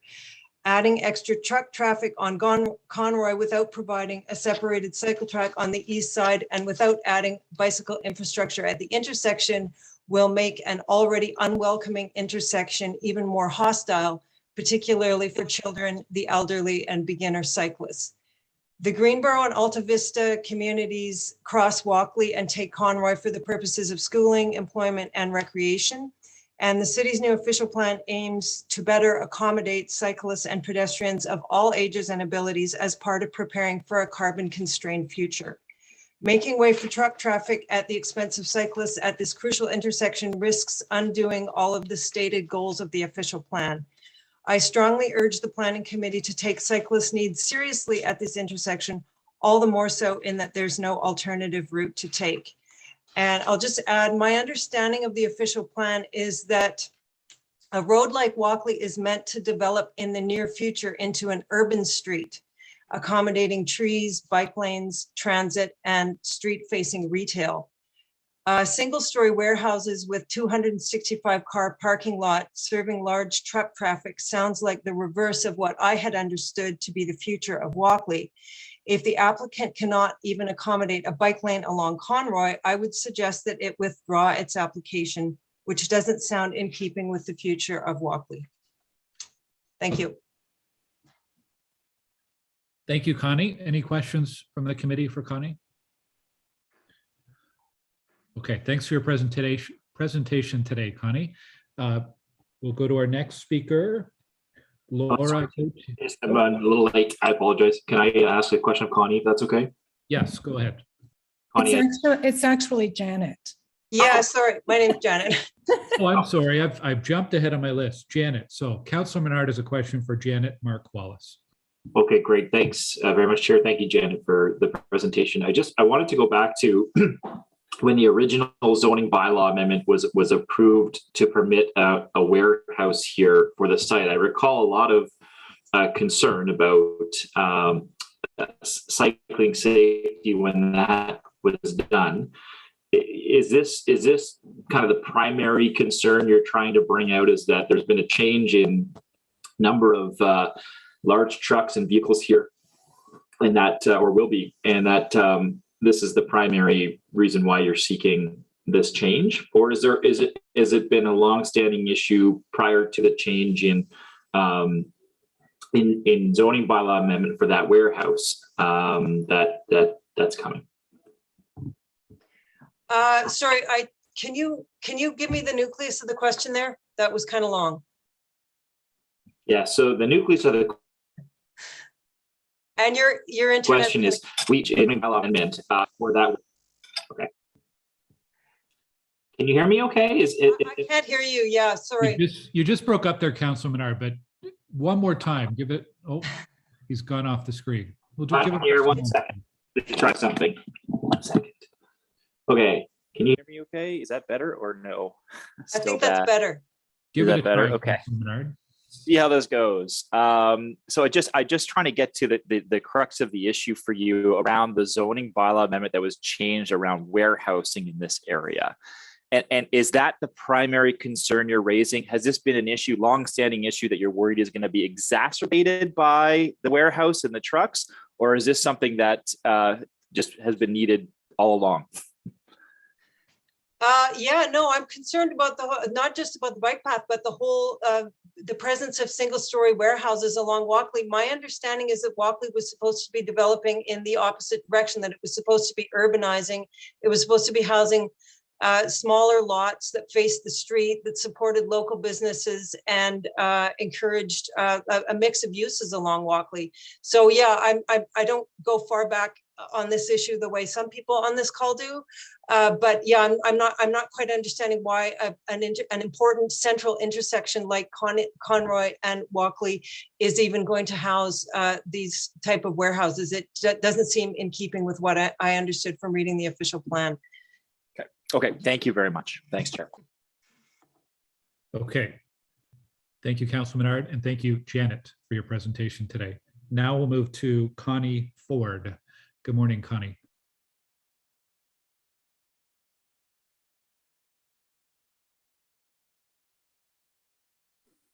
Good morning. Thank you for having me. Yes, I'm going to speak in support of a cycle track, a dedicated cycle track. And the reason is it would allow us to more safely and easily transition from the multi-use path that is currently following Conroy Road at Samara to get onto the existing cycle path that's at the intersections of Conroy and Walkley that go north of Walkley. Currently, and today, and this might answer Sean's question a bit that he had for Janet, is that it's already quite busy at that intersection. So what people tend to do is sometimes travel on the sidewalk, but then you have conflicts with pedestrians. And so I know personally, I just avoid the intersection and don't use that way of getting onto the existing bike path on Walkley. I tend to detour around it and go through parking lots and Tim Horton driveways and so forth.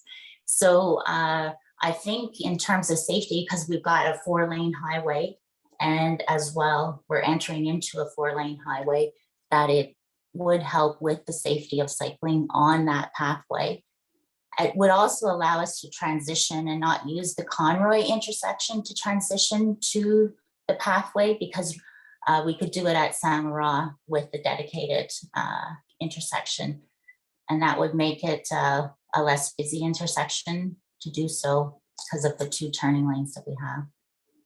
So really, I'm just speaking from a personal standpoint for cycling around that area, that I today avoid it. I think it's going to become even more so an intersection to avoid, because there's going to be more in and out traffic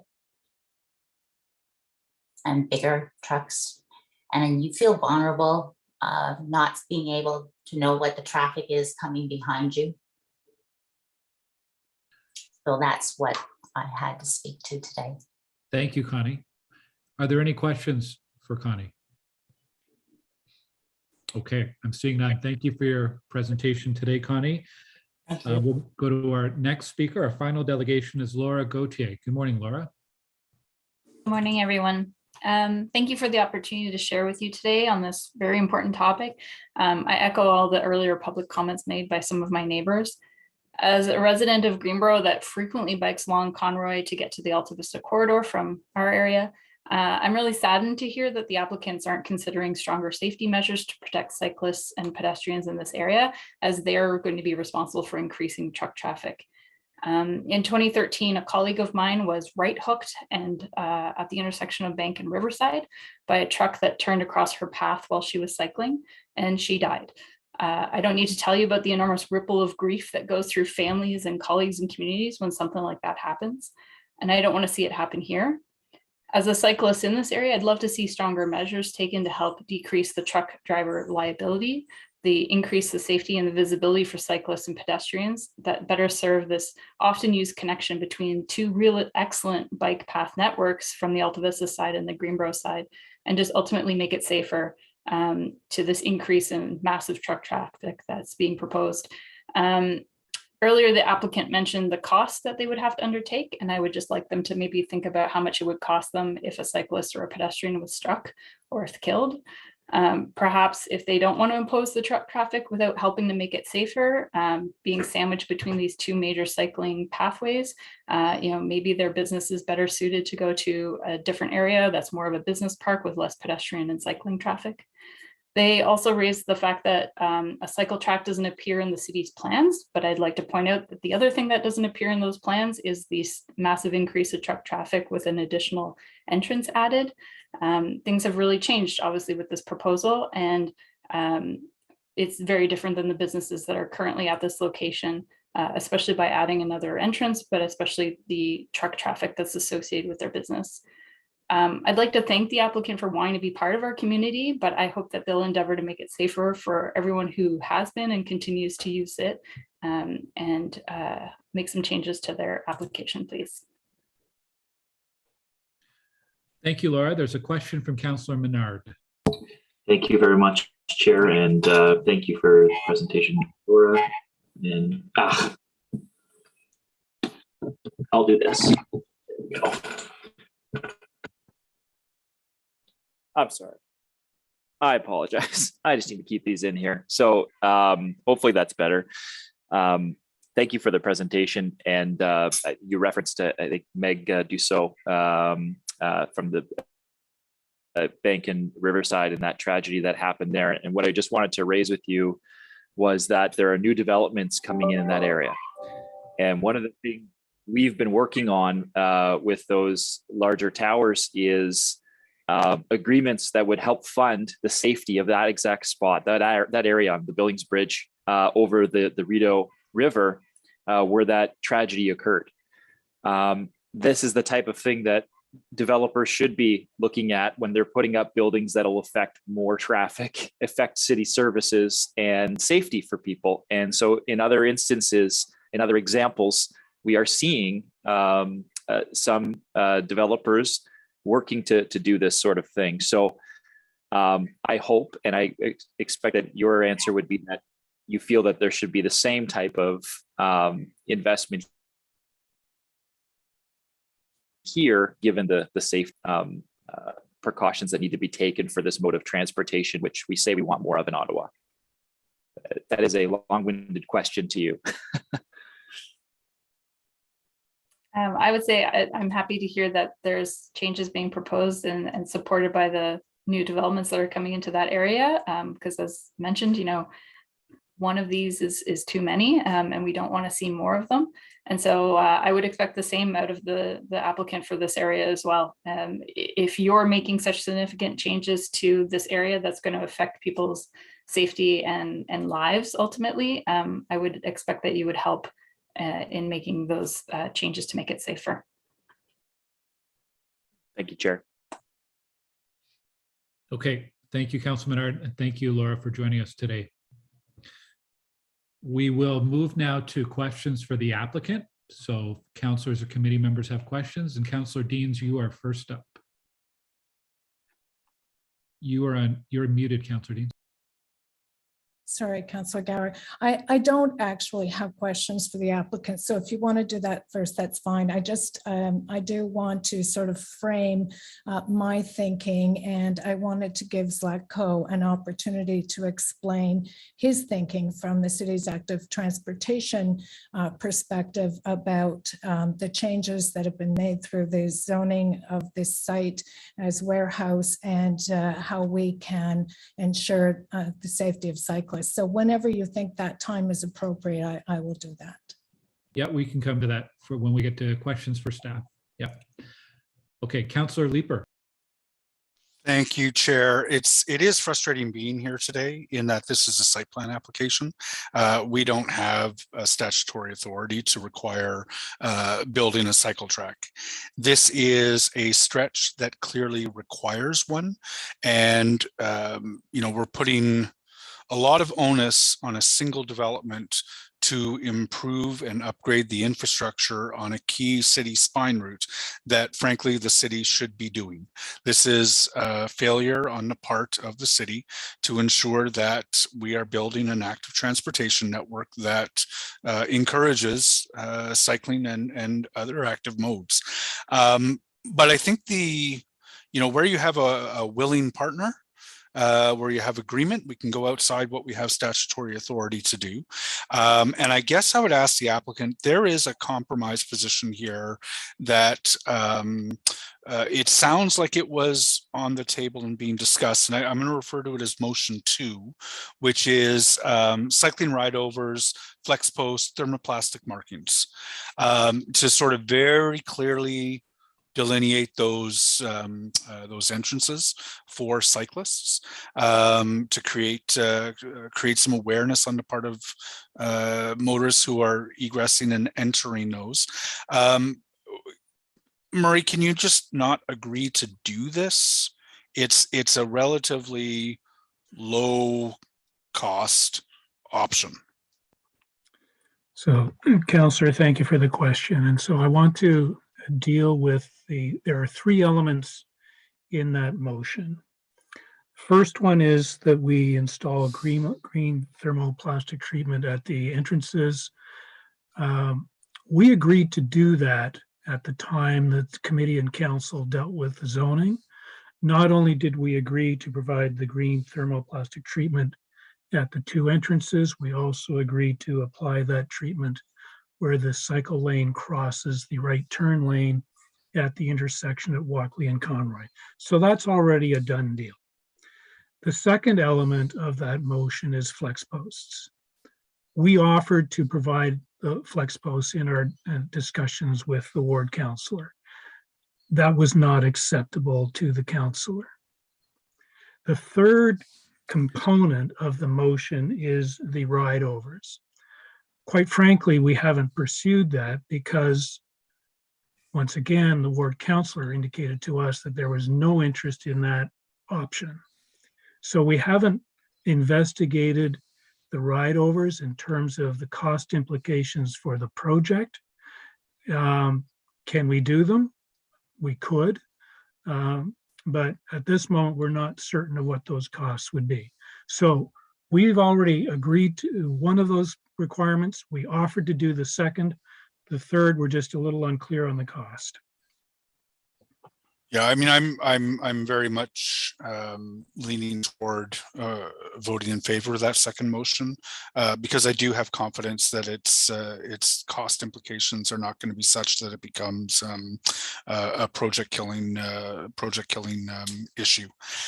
The question of removing one of the entry and egresses, I'm assuming that the pushback to that is not because of the number of vehicles, but comes down to the turning radiuses for those vehicles within the site, like how the site flows? There's two answers to that question. And one, if the committee will indulge us, I'll ask Jennifer to speak to the comments about the number of additional truck trips or truck movements that will be generated by this development. And they're actually minimal. One of the delegations used the term massive increase in truck traffic. That simply is not the case. But it is, so one, we're not talking about a lot of trucks turning in and out of the site over the course of the day. And Ms. Luong can confirm that for you. But secondly, it is very much an operational question. We want to be those trucks to be able to, firstly, Conroy Road is a truck route. That's where the trucks are. We want to be able to bring the trucks in and out of the site in a safe and efficient manner. You know, we're talking about bicycle safety, but we also have to talk about the safety of the people on the site. We don't want to encourage trucks to be meandering all the way through the site when they can get in and out of the site safely using the accesses on Conroy Road. It is very much a functional question, and for the record, city staff have not raised any concerns with respect to the introduction of the second entrance on Conroy Road. So functionally, it's the only way the site works. If you'll allow Ms. Luong just to comment briefly, there really aren't that many additional truck trips being added in the first place. Yes, in the traffic study that was prepared, we had identified overall all trips for the development are in the order of 45 vehicles an hour, which is a big reduction compared to the existing uses on site. But the truck component itself of that 45 trips, we had identified that during the AM and PM peaks when traffic is the busiest on the roads, it's likely to be in the order of 5 to 10 trucks per hour. No, I appreciate that. I still think, anytime you have an entry and an egress, it creates a potential conflict. Just as somebody who is probably one of Ottawa's biggest users of the Laurier bike lanes, every single one of those garages is a potential conflict every morning, every afternoon when I'm going by. But I also do understand that it would create some significant safety issues within the site if you have trucks trying to maneuver around each other. I guess my strong urging to the applicant is to tell us that they agree with the second motion for some additional measures to try to improve the safety of those entry and egresses that are going back and forth. I'll leave it there. Thank you. Thanks, Chair. Thank you, Councillor. Chair Moffat. Thanks. I might just be building on what Councillor Lieber was touching on, because I think some of the points were actually covered by that. I think we have I know the councillor wants to have Zlatko on to talk about cycling safety, and I think we veer away from site plan when we do that, because I don't think there's a question here about merit, but it's about what is an applicant responsible for. and what leads to them being responsible for such an improvement at their entire cost. As Councillor Lieber rightly pointed out, that there are obligations of the city that we should be doing in certain areas across the city. We had this on another site plan application where I think we were talking about improvements of a safety issue 3 kilometers away from a site where the applicant was building. I think there has to be within reason. But just on the comment about when an applicant brings forward something that has a traffic impact and an increased traffic impact, and the Bank and Riverside example was brought up. Of course, you have some vacant properties there. You have a former Harvey's. It's going to become 3 to 4 large residential towers. Major increase in traffic. What's the increase in traffic here from the existing condition? I'll let Jennifer answer that question. It's actually a 60% decrease. Okay. So, yeah. So we're asking an applicant to make an improvement based on traffic concerns, but there's no actual increase. It's actually a decrease in the overall traffic on the site. I think that makes it challenging. That makes our position challenging. I think if this was fully, if Bill 109 was in effect, this was fully on delegated authority, we would struggle to make those changes and make them stick and have that be reasonable based on the traffic assessment for this application. But I do believe that the second motion that's in front of us likely does get approved under delegated authority if there's a willingness. So it's interesting that we find ourselves here, because I think we could have avoided being here at committee if there was a willingness to accept that second motion that's in front of us, which is really a substitute motion to the first one if the first one doesn't succeed. So interesting. Anyways, I appreciate Jennifer the information about the traffic piece. Thanks. Thank you. Any other questions for the applicant? Okay, let's move then to questions for staff. Councillor Deans? I'm finding the process a little difficult because I would like to lay out my thinking at some point, but okay, we'll go to questions to staff. And I think the main question to Zlatko is to explain to the committee his rationale for why this should have a cycling track. And I just want to be clear, I'm not asking, as you may have been left the impression after Murray spoke, he said, we're looking for the entire frontage of Conroy Road. Looking for the frontage of Conroy Road, that's the frontage of their site, not all of Conroy Road, just their site. And that's between Walkley and Saint Laurent Boulevard. And, if today, this was a new proposal, our city standard today would be a cycle track there. And of course, when you're doing a major development on a site like this, when that development is being done, it's the right time to construct it.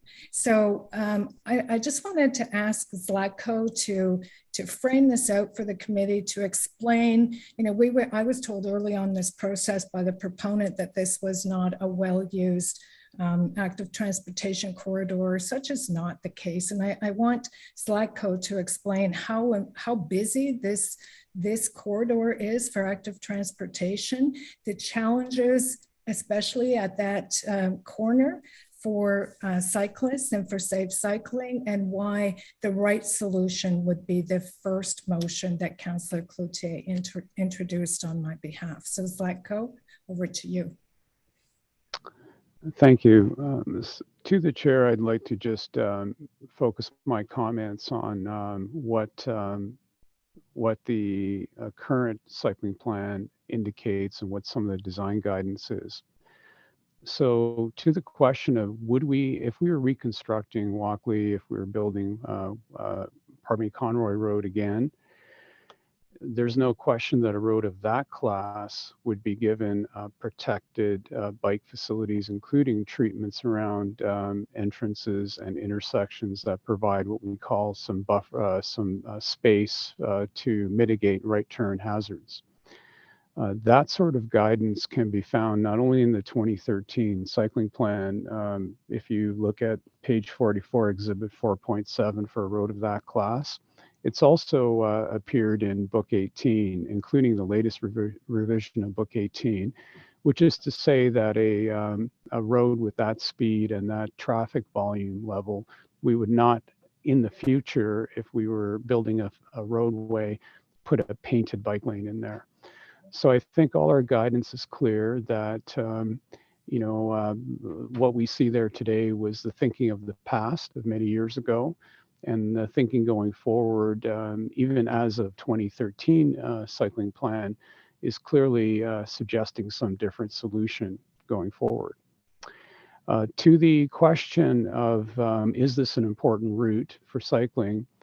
I think if you look at the 2013 cycling plan, it is identified as Crosstown Bikeway, which is our highest level of facility in terms of basic minimum grid connectivity for cycling in the city. And in fact, it is literally the only one in the 2013 plan that provides north-south connectivity from the bulk of Ward 10 that crosses over the Walkley Yards rail lines, which provide a major barrier, and so there's very few ways to cross it.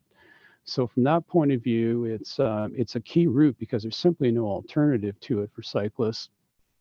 I do realize that the volumes are low compared with, say, a Laurier and so on, the downtown routes. But the factors around safety and the factors around connectivity remain the same. They're not tied strictly to a question of volumes. Thank you. And Zlatko, just one more question. Could you also explain to the committee the challenges at the intersection of Conroy and Walkley and how the cyclists have to cross 2 lanes of traffic to a floating bike lane? Could you maybe just go over that as well? Well, that would be another example of something that we wouldn't do today, which is that currently in that design, if you're in the northbound cycling facility, the painted bike lane. Now, I should note that that road cross-section does also have a multi-use pathway on the west side, which is a little bit unusual, but we are seeing indication that people do in fact use the northbound bike lane. If you're in that facility, the way it's designed today, as a cyclist, you would need to assert yourself and get in front of traffic to skip over an active lane to find a northbound bike pocket to take you through the intersection. So we would not design that today in a road of that class. What we would do today is we'd keep the cyclist off the road in a protected facility, and then there's elements of a protected intersection that would make sure they could cross safely. Those are all my questions, Mr. Chair. Thank you. And thank you, Zlatko. Thanks. I'm glad Zlatko mentioned that up on the west side of Conroy. It goes from Hunt Club to Walkley, and it's separated entirely. Doesn't have a center line down, and it maybe is not quite as wide as some of the current ones, but there is a good alternative on the west side for cyclists as well. Councillor Moffat, Chair Moffat. Thanks. I'm just trying to, we're supposed to be in the context of a site plan, but just out of curiosity to Zlatko, I can turn his camera off. You just raised a bunch of comments about the intersection of Hunt Club and Conroy Road. Sorry, Walkley and Conroy Road. What plans does the city have to address those that you've just identified? There are no current plans. Normally, what we would do is take advantage of any road reconstruction. There's many projects that will affect the fabric of a roadway and the intersection, and so whenever those come up, we would review what's there now and update it to the latest standard. And there are many examples of that across the city. Now, if you look at the active transportation budget itself, it cannot cover all these cases of the historical intersections that are not designed the way that the more recent design standards would call for. So this would be one of those examples. So do you think it's reasonable that we request all of these improvements from an applicant that creates a net reduction in traffic in the intersection? Well, Councillor, I would prefer to defer that question to my other colleagues who are more familiar with the dynamics of, the planning review process. Okay, thanks. Councillor Lee. Forgive me, this might have been for the applicant, but I'll ask the city staff instead. In terms of the modifications that will be done to the roadway, I'm assuming the roadway is not going to be touched in the course of constructing this building. Obviously, a new egress will be built, so that's going to be fresh asphalt and can be constructed with a ride over relatively inexpensively. Is the existing entry egress going to be modified at all? Co-chairs, we had Alta provide some costing for staff on these options. So the egress, if the question is the egress would be, existing one would be altered for in case of the motion 2, the ride over, and the second right in right out entrance south of that. So yes, that's what motion 2 would require. It would require the existing egress to be altered, but under the current site plan proposal, it's not proposed to be altered. Okay, so that's an incremental cost, and obviously the other is a brand new one. So I have to assume that the cost of building it one way or the other to accommodate a ride over is going to be relatively minimal. Co-chairs, yeah, less than obviously the cycle track off road. So we're looking in the ballpark of $70,000 to $80,000 for 2 ride overs, compared to above $300,000 for a 300-meter cycle track with no signal work. Yeah. And Zlatko, can I just ask, since we're in this realm, like we're well beyond what the statutory authority of the site plan process provides, what is our opportunity to take a look at Conroy? Because I'm hearing from the cyclists, and I'm coming to grips with the importance of this intersection. I guess I'm surprised that we don't yet have plans to modify it. When is our opportunity to create plans for Conroy and for the intersection? The big opportunity that's coming up in the short term is we are taking the active transportation plan project list for 2024 to 2046 to committee and council in Q1 of next year. There's been extensive consultation on it up to this point. That particular project, or the potential of a project along Walkley to upgrade either the corridor or on Conroy for either the corridor or the intersection with Walkley, was not currently on there as a project. And so whilst we still have a limit on the total envelope of funding that we're considering for the projects, and that, by the way, would be subject to council review after in the years to come, before the TMP is fully approved.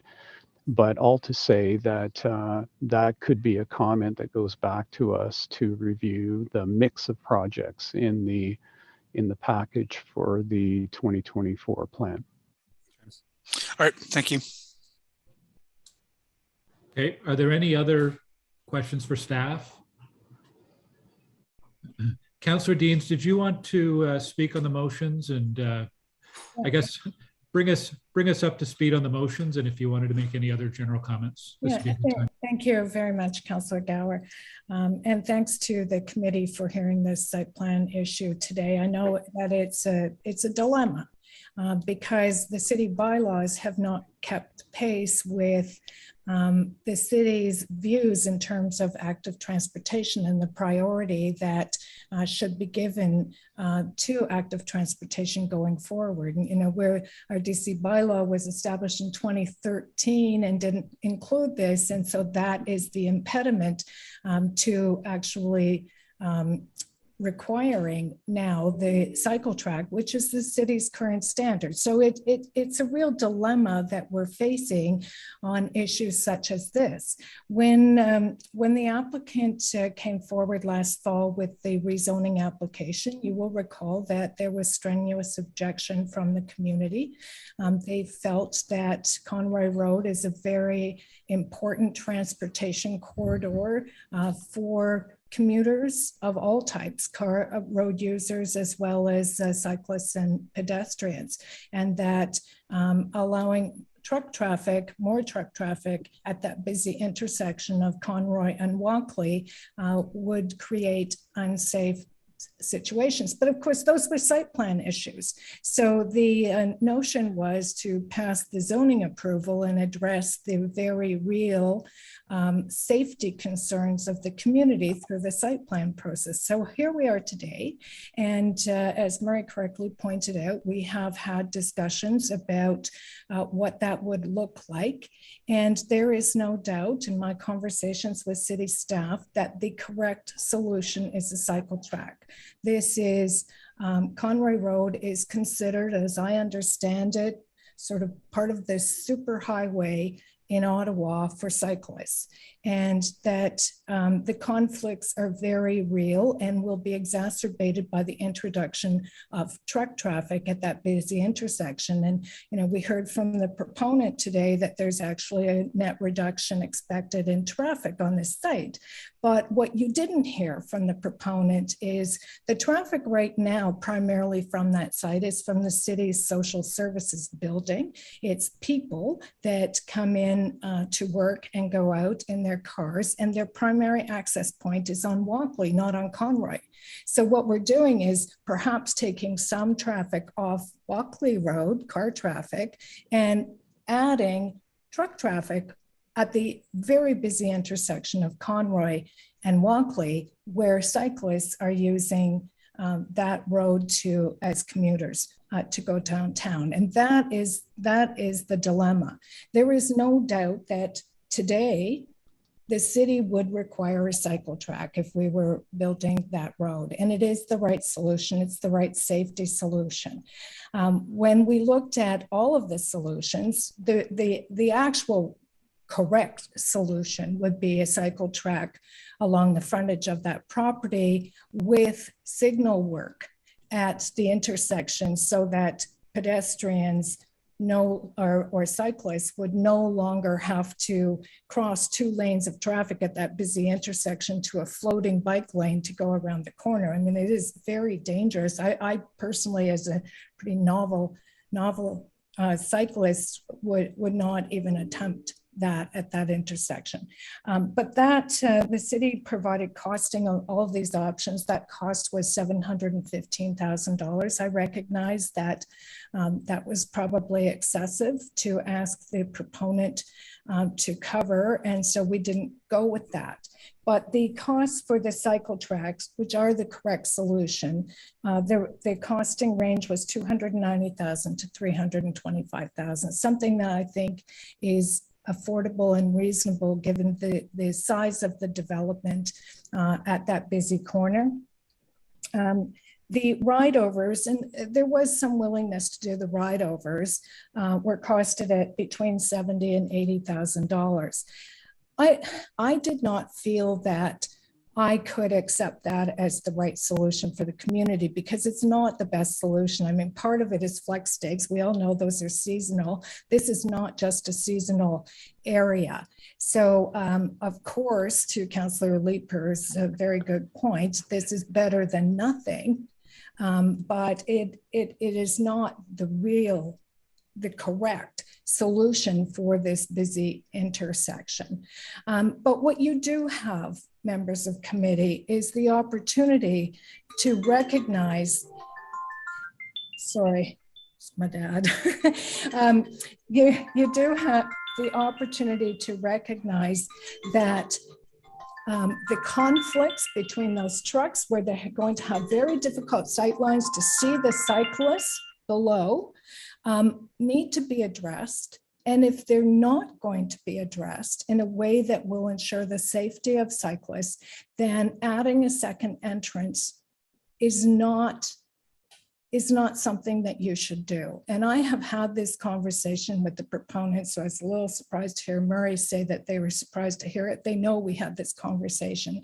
I said I would ask the committee not to grant that second entrance if we don't have a safe cycling solution. And I don't think you should. And you heard from the president of the South Keys Greenboro Community Association this morning say, well, you could easily do with one if you just flip the building so that the truck entrance was facing north instead of south, and that is quite correct. I'm not here to ask you to revisit the zoning or even to oppose the site plan. I'm asking you to consider the safety of our citizens, our cycling citizens, recognize that cycling has grown in popularity even in suburban communities like the one that I represent. As gas prices increase, more and more people are choosing cycling as a commuting option. This is, as I said, the superhighway of cycling for the south end of the city. And with the rail tracks that run through, there are very few other options available to cyclists. So getting this correct is very important, and that's why I asked the committee to take time to consider this morning. So I really feel the correct solution is the first motion we put forward. If that loses, I would ask you at the very minimum. I do believe there is some willingness, especially from Manulife. They have expressed to me in meetings that they recognize the importance of cycling safety. And I think Martin Ely from the Community Association pointed out, even on their own website, they talk about their community commitment. I don't think that's the ultimate solution. It's better than no solution. And if neither of those were to pass, then I would ask you to not approve the second entrance onto Conroy Road. Thank you. Thanks. Thank you, Councillor. I wanted to ask a quick question to staff, if I could. Do we know a ballpark of what development fees are applicable for a site like this? Are we talking tens of thousands or hundreds of thousands? I'm trying to, for myself, trying to put in context 300,000, what that means in terms of other fees they're paying here, or even the $70,000 to $80,000 for the thermoplasts and ride-overs. What's the order of magnitude for development charges?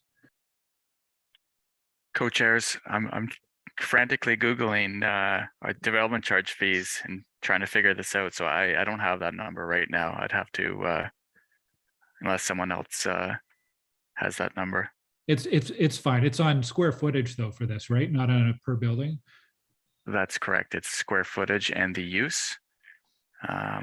Okay. I won't prolong the conversation unless someone from staff or committee happens to know a ballpark. Chair, the warehouse would fall under the category of industrial buildings, which are typically charged over $10 per square foot.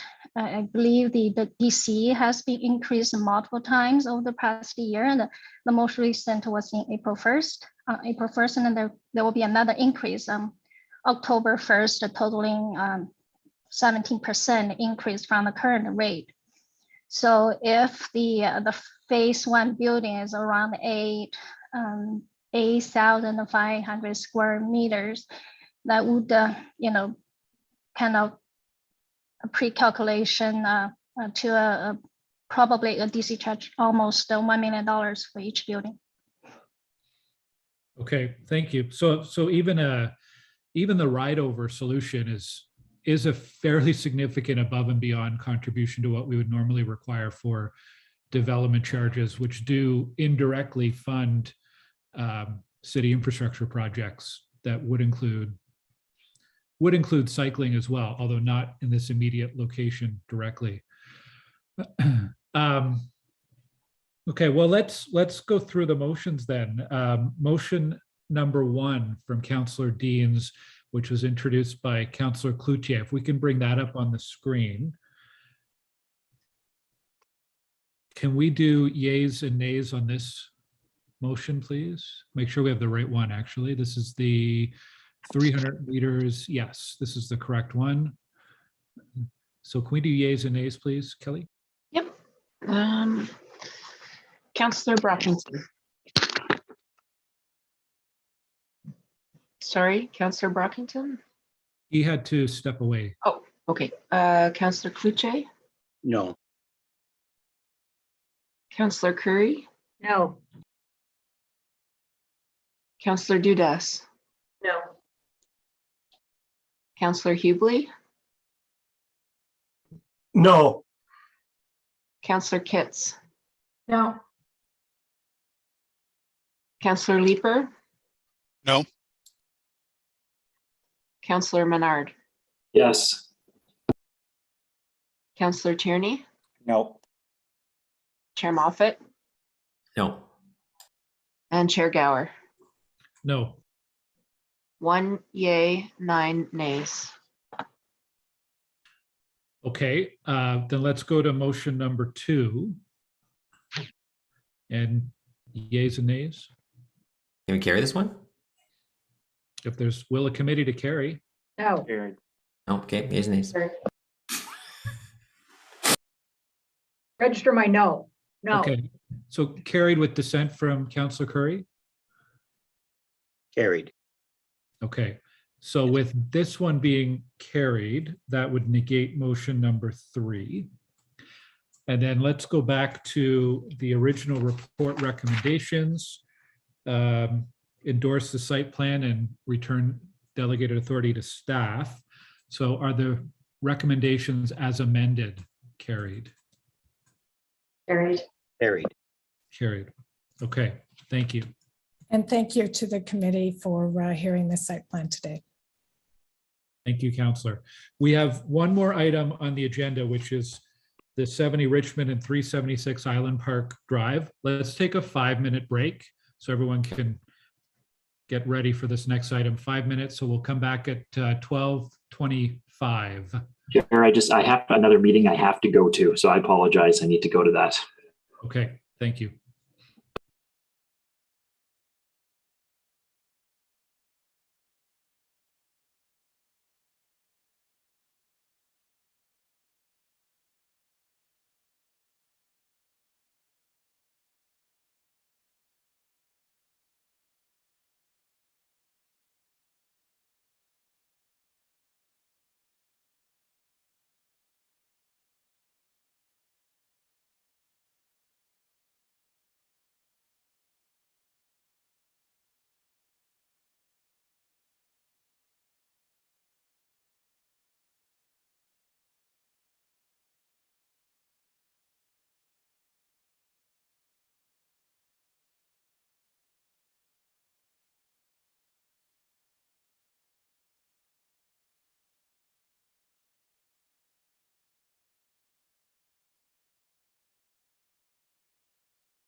All right. I'm back. Anyone else? Hi, Scott. Is 2 quorum? I don't think so, eh? Do we carry extra weight because we're both chairs? No, I don't think we do. That's probably a good thing. You don't trust me? Who doesn't trust me?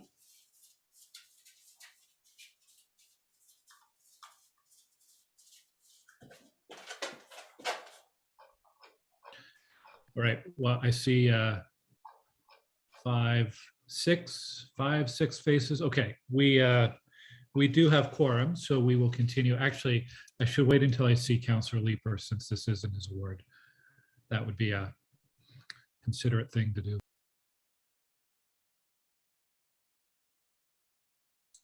And I'm grateful for the consideration. Okay, now we'll proceed. So this item is number 3 on the agenda, the official plan amendment and zoning bylaw amendment for 70 Richmond Road and 376 Island Park Drive. We'll start with a short staff presentation and then a presentation from the applicant, also hopefully short. And then we have 4 public delegations registered. So JC Renault is here from planning, and we'll get your slides up on screen and you can begin when you're ready. Thank you, Chair. Good afternoon, everybody. I can just go ahead and start with slide 2, please. So the property in question, sorry, let's just get adjusted here. Properties in question is located at the southwest intersection of Richmond Road and Island Park Drive within the Westboro neighborhood. Next slide, please. That's just a close-up view of the 2 properties, one fronting on Richmond and the other fronting on Island Park Drive. Next slide, please. And this is an overhead shot, bird's eye view of the location, the identified blue star to the right of your screen, as well as the surrounding context. Next slide, please. A few views from Richmond Road, the top view of the property looking west on Richmond, and the bottom is looking east on Richmond Road towards Wellington Street West. Next slide. These views are from Island Park Drive, the top being looking south and the bottom looking north towards the Richmond Road intersection. Next slide. The current zoning on the property, the 70 Richmond Road property is zone TM 83 with a height limit of 15 meters, and the Island Park Drive property is zoned R1 MM exception 2501. So the traditional Main Street zone, like I said, currently permits heights up to 15 meters, and exception 83 permits additional automobile related uses such as a gas bar and an auto dealership. The R1 zone mainly permits detached dwellings, and its exception 2501 establishes a minimum lot area, minimum rear yard setback, and minimum front yard setback from properties that are fronting on Island Park Drive. Next slide. So the property is located within the Richmond Road Westboro secondary plan. Section 134, currently limits heights to 4 stories on properties that are less than 45 meters in depth, with heights up to 6 stories otherwise permitted. Schedule C2 of the same secondary plan identifies the property at 70 Richmond Road as having a maximum height of 4 meters. Proposed amendments to the secondary plan, first to Schedule C2, so that the property be redesignated to permit heights 7 to 9 stories, as well as adding a site-specific policy to Section 134 to permit a maximum height of 9 stories on the property. Next slide. Proposed zoning is to be TM with a site-specific exception, as well as a zoning schedule. The zoning schedule would establish setbacks, step backs, and maximum height for the building. The site-specific exception would permit an enclosed rooftop amenity space to be considered as permitted projection, would include a minimum width of a driveway of 5.4 meters, which reflects the current width of the existing public easement. It would permit a mezzanine on the first floor to not be considered as a story. And the next two are included in order to protect the residential neighborhood to the south. So no commercial unit, or sorry, commercial units would only be permitted within the first 31 meters of the property, starting at Richmond Road. And no commercial units would be permitted to have an active entrance facing Island Park Drive. And the last thing would be section 197.13 does not apply. And that section is, it just relates to the provisions of active entrances being towards the main street. In this case, residential units would face Island Park Drive. Next slide, please. So just a brief overview of, or just a view of the proposed site plan. The different shades of gray highlight the different stories and show transition towards Richmond Road, towards Island Park Drive, but more importantly, towards the neighborhood to the south. Next slide, please. So a heritage permit has been submitted to alter the former Champlain Oil Company service station. The alterations include the on-site relocation and rehabilitation of the services, of the service station, sorry, and its integration into the proposed building. Heritage staff are of the opinion that the design and proposed development is compatible with the service station and that the relocation of the building will maintain the resource's cultural heritage value. Consultation with the Built Heritage Subcommittee has taken place on May 10th, 2022. Next slide. In accordance with the council approved guidelines and discussions with the ward councillor, benefits have been or will be secured in a Section 37 agreement and consist of a cash contribution of $750,000 towards improvement to the Island Park Drive and Richmond Road intersection, as well as a cash contribution of just under $195,000 to be put into the Ward 15 ward specific affordable housing fund. Next slide, please. And just a brief policy overview. So the proposal is consistent with official plan policies, both in the current and the new official plan.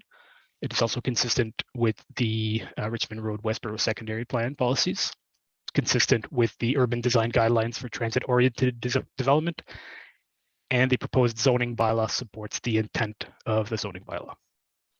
Thank you. That is all. Thank you, JC. And I know we have a technical amendment that we'll introduce a little later on as well. We will go now to the applicants for a presentation. We have representatives from Pertains, from Trinity Group, and from Hoban Architecture. I have Paul Black as the first name on my list. Paul, are you leading the presentation today? Yes, I will be, Chair. Okay. Yes, so I'll just, when the presentation is coming up, I'll just introduce our team. We do have Rob Wells from Trinity Group, who are the developers on this site, as well as Réal Labelle and I believe Barry Hoban from Hoban Architecture, who are the architects for the project. Yeah, so thank you and good afternoon. If we can jump to the next slide.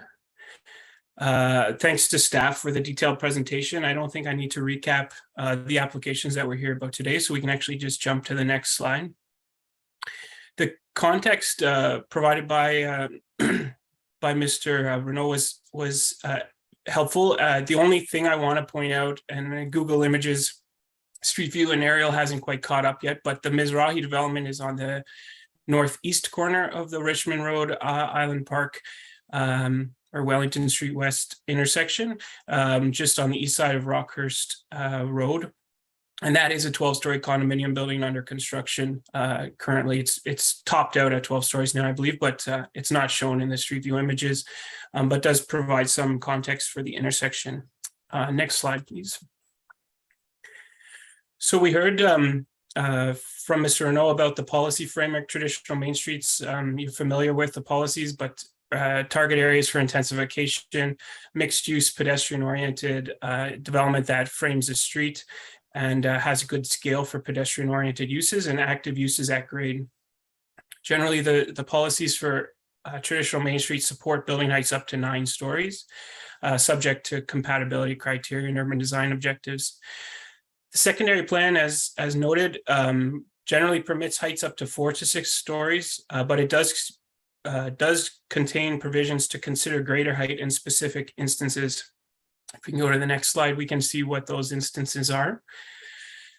So when the building conforms to prevailing building heights or provides a transition between existing buildings, where the development fosters a gateway at a corner location, or where there's opportunities to support transit, where the development incorporates facilities such as Section 37 items and things like heritage preservation, as noted in Section 521 of the official plan, and where the urban design objectives and criteria of the official plan are met. So in our opinion, this site is suitable for greater height, given all these criteria. We are of the opinion that we satisfy all of these criteria, actually, in that we are preserving heritage on the site. We are providing Section 37 benefits as noted by staff. This site is a gateway location, and the architecture, in our opinion, recognizes that. The heights in the area are mixed, ranging from 2 to 12 stories. But the prevailing form is to be 4 to 6, so that has been accounted for in the development with step backs and setbacks as noted. And then in our minds, we do meet the urban design objectives of the city for traditional main streets, transit priority corridors, as well as the compatibility criteria for development in terms of transition and height, as well as amenity areas and that sort of thing. Next slide, please. So there's two main concerns we heard from the community through the last year and a half of consultation. We actually initially had a meeting with the community in 2019 when we could do it in person, presented some options, and then we did have a virtual meeting in December after submitting the application in December 2020. I would say the most notable concern we heard was about transition. The initial application did include just 70 Richmond Road. After the first round circulation, as noted in the staff report, Trinity acquired 376 Island Park Drive to assist in transitioning the building down into the low-rise community to the south. That's being done through a variety of means noted in the official plan, including ground-oriented units, variation of building heights, setbacks, and step-backs in the building, as you can see, resulting in a highly articulated south facade, as well as on the east and north sides as well. We do achieve a 45-degree angular plane from the rear property line at a height of 15 meters. And so in our opinion, the transition to the neighborhood is appropriate between the main street and the homes on Island Park Drive. Next slide. The other concern we heard was about the setback from Island Park Drive. And so this blue line is just demonstrating our efforts to step back the building facade, ranging from a 0-meter setback closer to Richmond Road to a 6-meter setback on the 376 Island Park parcel to the 7.6 meters on Island Park Drive. The 7.6 was established through site-specific zoning that intentionally did not rezone the corner properties at Richmond and Island Park.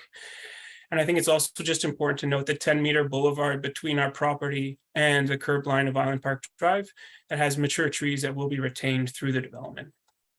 Next slide. And that's my time. Thank you. Happy to answer any questions. Okay, thank you very much. We will come back to the applicants after public delegations for questions from the committee. We have 4 delegations registered. First up is Jen and Mark Gillespie. So we'll give them a moment to come into our panelist room here.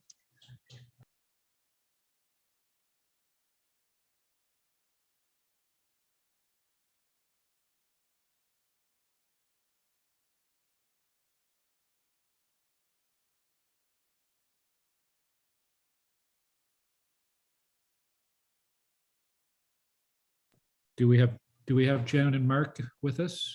We do. They just need to unmute themselves, Chair.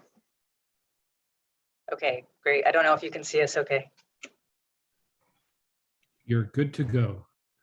Okay, first, thank you everyone for allowing us to speak today. I know that all of you are very busy with your own wards and reading about things, so I just wanted to perhaps give a little bit of background. So we originally came from Main and Main with Pertains planner, buying Richmond Road and proposing a single-story drive-through coffee shop keeping a heritage gas station, soil remediation, and 25-foot setbacks as a profitable development, and now to an 11-story high building, demolishing 364 Island Park Drive, disrespecting the setbacks because the Trinity is saying it's not feasible to do anything less.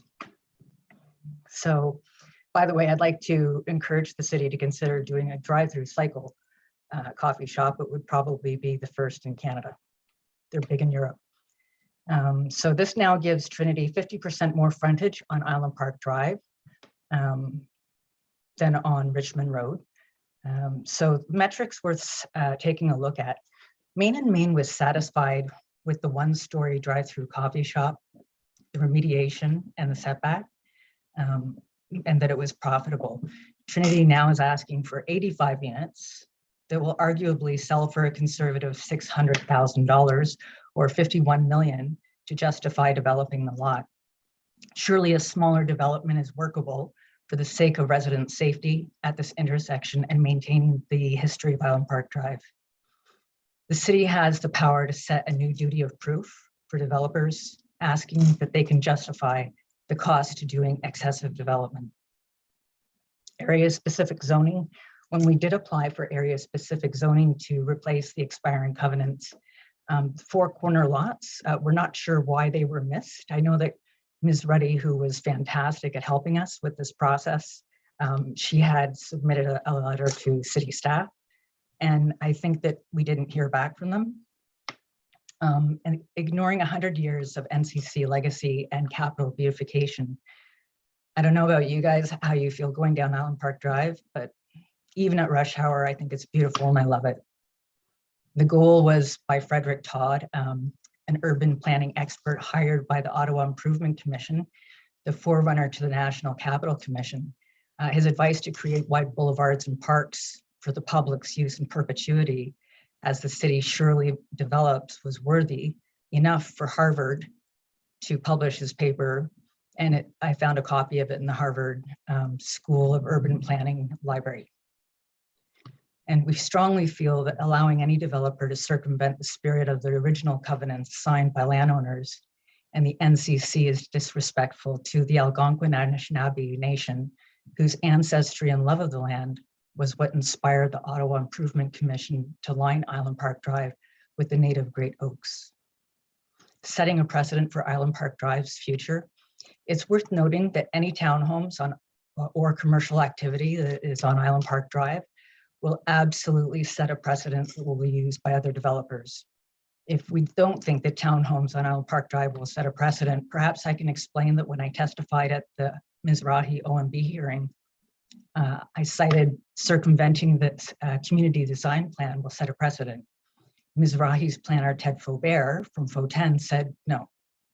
At Trinity's first public Zoom meeting, when asked why they feel that they should get the excessive height, Pertains representative said because Mizrahi got 12. Having townhomes on Island Park Drive will absolutely set a precedent. Setting a precedent for secondary plans. Hundreds of people, thousands of hours, and hundreds of thousands of dollars was invested in the creation of a secondary plan that governs our area. Putting aside this discourages residents to work with city staff. We realize the importance of intensification, but at what cost? Taking away our NCC treasures. NCC development is intended for the beautification of our nation's capital for all residents. Island Park Drive was built to be part of the scenic link for our capital to the parks and intended to be beautiful in perpetuity for future generations. How is it possible that developers can take this from the city for the sake of profitability? Large tree canopy is being removed. At one point, you couldn't see the homes in this area from an aerial view. Even though trees are being preserved for this development, some are being taken down. Intensification at all costs on every available lot seems unreasonable. I do have other slides that talk about the history of Island Park Drive, which I can forward to the team at a later time. But Island Park Drive was so beautiful. Rail and Lumber Baron J.R. Booth has... Jen, that's your time. We're at 5 minutes. I know we do have access to your slides as counselors, so we can review them Excellent. as well. Are there any questions from the committee for Jen? Okay, I'm seeing none. Thank you, Jen, for your presentation and for sharing Thank the you. information with us today. Thank Our you. next speaker is Paul Forrester. Morning. Hello, Paul. Let's begin. Thank you for having me. The members of IPCA opposed the proposal at 70 Richmond and 376. Some of what I'll say will echo what Jen just said. We're not opposed to intensification. We're not here to complain about property values. We're here to ask for two modifications: a larger setback from the parkway, a greater separation from the neighboring house. It was stressed at Trinity's first public meeting that there are setbacks along Island Park Drive are a defining feature of the neighborhood and worth preserving, and we couldn't agree more with that. As Jen said, the parkway is 100 years old, designed by Todd, a celebrated architect and advocate of the City Beautiful movement, as part of his plan to beautify the city, make it a world-class capital, and promote the health of its residents. So the NCC rightly notes that it's a cultural landscape and provides a gateway to the region and Beautiful's perspectives on the capital, and the link from the experimental farm to Hampton Park and the Ottawa River along Island Park is no less worthy of protection than any other part of the parkway. Slide 3, please. Excuse me. Island Park has retained its character for almost 100 years now, over 100 years, but not by accident. It's the result of investments by residents in refurbishing the original houses, and when they rebuild, they have preserved the exceptional streetscape. The NCC, for as long as it had jurisdiction, regulated development by enforcing covenants. It enforced, it provided stone gateways and cairns and street signs and decorative lighting, prohibited commercial vehicles, traffic calming, and has maintained the tree-lined boulevard. Slide 4, please. I'm sorry about my voice. It's also worth remembering that it deliberately kept commercial buildings on Richmond back from the parkway and aligned them with the rear of houses on Island Park Drive. Grainy photo, but you can see it there. Slide 5, please. City Council has an unblemished record of protecting the parkway. When the covenants expired, it was planning staff that had devised area-specific zoning to preserve the very setbacks along Island Park Drive that even Trinity was celebrating at its meeting. All these investments were aimed at maintaining the look and feel and continuity of Todd's design and an unobstructed view of the tree-lined boulevard. Slide 6, please. The Trinity proposal undermines all these investments. The magnitude of the change it introduces is evident in their need for relief from every significant regulation that has governed use, density, height, setbacks on the parkway and its neighboring sites. Secondary plan, the official plan, the sections dealing with special streets, mature neighborhoods, the zoning bylaw, including the area-specific zoning passed by this very committee to protect the parkway. They even require relief from the very TM zoning they're asking for. Slide 7, please. All these exceptions come at the expense of the parkway. By acquiring 376 Island Park, they extended the frontage of their site along the parkway to 52 meters. That's 44% more than the frontage on Richmond, all to become traditional Main Street. Slide 7. No part of the building respects the current setbacks. The trees delineating the parkway from the commercial uses are eliminated. Slide 8, please. The gas station is to be moved from behind the houses to well out in front of them. Slide 9, please. And the building will block the sight lines along the boulevard, erecting a 9-story barrier that interrupts the continuity of the parkway and essentially cuts it in two. So we ask that the building be set further back from Island Park to lessen its negative impact on the parkway. Can't see the clock, so I hope I have time for this. But regarding the rear setback, the proposal is to build an 80,000 square foot building with ground level townhouse units that face the adjacent property. Not just the street, but the actual house next door. The front doors of these units will be 3.9 meters away from the neighboring residences, and this space will include private terraces. This is half the distance of the 7.5 meters required in TM zones. It contrasts sharply with the Mizrahi building, separated from houses on Garrison by a 2-lane driveway and the rear yards of those residences. It contrasts with the Ashcroft building, separated from the nearest house on Layton by a 2-lane driveway, a private fence, a tree, and a private garage. No condo on Richmond has a setback as small as what's proposed here. None of them have units with front doors and patios opening onto neighboring properties. So if the parkway is to be lost to traditional Main Street zoning, we ask at the very least that a more respectful separation between the modern high-density building and the traditional mid-century tree-lined parkway neighborhood be required. Thank you for your consideration. Thank you very much. Councillor Leeper has a question for you. Thank you very much, Paul. Great presentation. I appreciate the brevity in which you packed a lot of information. And no surprise, I will be supporting the residents in dissenting from approving this building. When this has gone through multiple design iterations, and what was originally proposed to us was significantly more monolithic. And I want to recognize that the architecture has gotten better through the changes to the treatment of the heritage building, better articulation and step backs. But one of the things that has enabled that has been the acquisition of the property immediately to the south. Our suggestion early in the process to consider acquiring that property was to provide more breathing room. This doesn't, right? The building, rather than taking advantage of some increased property in order to provide a better transition to the properties to the south, they just put more of the bulk of the building back toward the south, which is counter, I think, to what many of us had hoped to see. I'm wondering from your perspective, you've got the two key objections. One of them is the lack of setback to the property to the south. And you're right, ordinarily on a traditional main street, we would ask for 7.5 meters of buffer to the properties in behind. I think everyone at this table understands why that is a negative. But why is it so important to respect the setback that's been established for the rest of Island Park Drive at the corner? What is the effect going to be of pushing the property out when, again, the notion of acquiring more property was to give it more breathing room and the ability to respect those setbacks?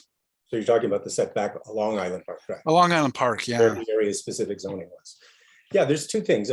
There is the precedent, because there's the Esso station across the street, and I know John has acquired the first house on Piccadilly already. So we could easily lose one, maybe two houses on that side of the street. And secondly, there is 100 years of policy here supporting that beautiful boulevard. And this puts a wall that really does cut it in two. I mean, people are in, I've seen people in, I have neighbors in tears about this. I mean, they really believe in the street. They're gobsmacked. And even the prospect of buying the house next door, they use terms like predatory. They use this terms, there was no consultation. It just came out of the blue. And as you say, it just kicked the problem of the buffer down the street a block. So this setback is what we fought for, because we were losing the covenants, and because we sat in those meetings about how best to protect the neighborhood. The setbacks were deemed probably among the most significant things, and they're being lost here. And when you go down that street and look at that view, it's going to be building. It's not going to be this beautiful wide boulevard. And that slide number 4 I gave you, where the current properties are lined up with the backs of the houses, that's on every single corner. And Mizrahi preserves that, because he's going to have a parquet. So he's lined up that. That was part of the original vision. That is part of what makes it such a fantastic urban resource. And the NCC, I think, laments the impact. They just don't have jurisdiction. They told us in letters there's nothing they can do, but they've supported us in trying to preserve something of the original design. Oh, I can't hear you now. You're on mute, Councillor. Oh, there we are. Sorry about that. Yeah, because currently the view from, say, the south or the north kind of sweeps along. Yeah. And the notion behind acquiring further property, which I think is legitimate. I mean, we may not agree on that, but I think it was legitimately conceived. It was to preserve that view by having more breathing room in which to build a building that makes economic sense. And instead, they came back with additional property and just maxed that out. So, and that was if you recall, that was said at the very first public meeting, that was a defining trait, really important to preserve. And it's occurred in no iteration of this building has it been respected. And it's really got us upset, obviously. And I think it is intrinsic to the parkway that it be this broad boulevard. One last thing I will say is that the city photos that were presented by Monsieur Renaud are from the intersection, right? So they don't, what you need to do is stand 5 houses back and just see that beautiful vista, because at the intersection, you just see one side and then the other. But that continuity, and my last slide, I tried to capture it with the line. You see where the fronts of the houses deeply interrupted by the extension of these. Even that little bump out at the end, I'm not even sure why that's there. I mean, the building comes out, but from Richmond Road, there's a little punch out, and we just almost took turn as a slap in the face. Why that extra 2 feet? You couldn't give us even that. I'm sorry, I'm a little carried. No. And I just want to clarify. I mean, the height at 9 stories is obviously uncomfortable for many residents, and it's a dense development. The IPCA is not objecting to a dense, taller development at this site. We recognize the realities of the situation. I think some people would prefer the first iteration where it was a 9-story building, but preserve the house. I think there's some bitterness that there's a mezzanine being counted as 1 story at the front of the building, but it's a 2-story townhouse on the south end. So it's really 2 stories, but it's being counted as 1. I think that people feel that's kind of double dealing too. But we recognize we're not opposed to intensification. We know that has to happen. We just want to preserve the special context of the Parkway, and no worse situation than the rear setback than any other building in the neighborhood. And I did cycle from Golden all the way to Parkdale just to check every building to see what the setback is, and nobody's got that, and nobody's got units right up against the neighbor's fence. Yep, that's fair. Thank you very much, Paul. Thank you. Okay, I'm seeing no other questions. So thank you, Paul, for your presentation today. We'll go now to Kathy Shaw from the IPCA. Hi there. Well, I don't think, am I on mute? No.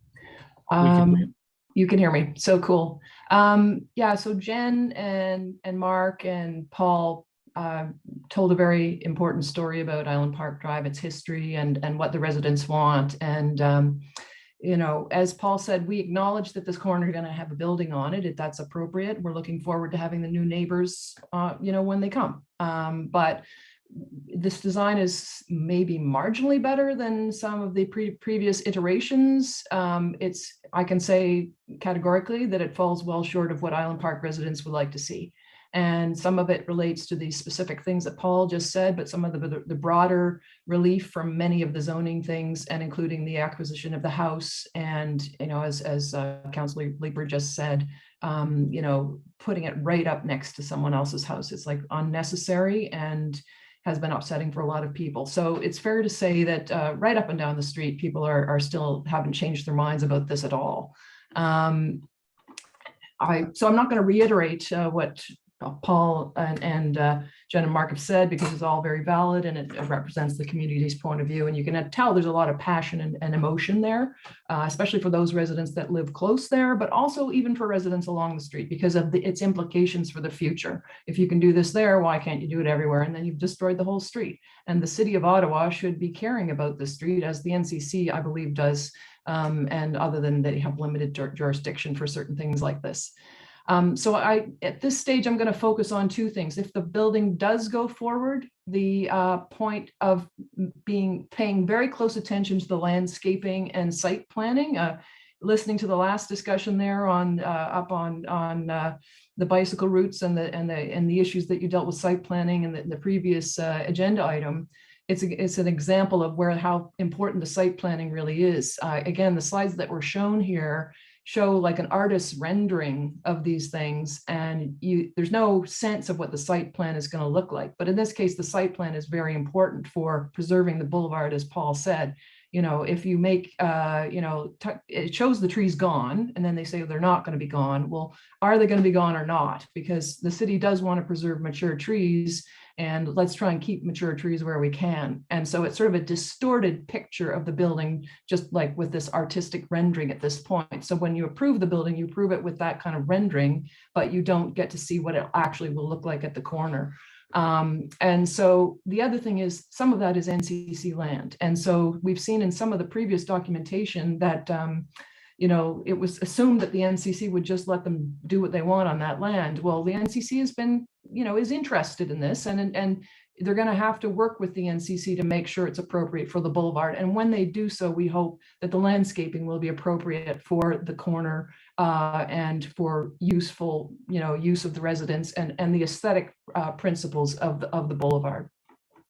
The other thing is that, as noted in the slides, money is going to be attributed here for this to upgrade the intersection from the sections 37 benefits. We're very supportive of that, and we would hope that the city will attribute whatever city budget and NCC budget and work with the NCC on that to make sure that those improvements to the intersections don't get delayed. It's those same cycling issues, all these other things, traffic and all these other things. This building will put pressure on that intersection, as will the Mizrahi building diagonally across. And so therefore we need to have an appropriate intersection if the building does go forward, to make sure that we can accommodate the increase in the number of pedestrians, cyclists, and everyone else in a safe way.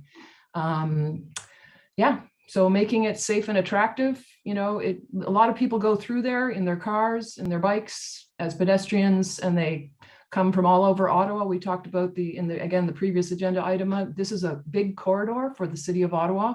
And so it should be preserving the value of the beautiful boulevard and the parkway system, but it should also be making sure that it's safe and practical for all the people that are using it.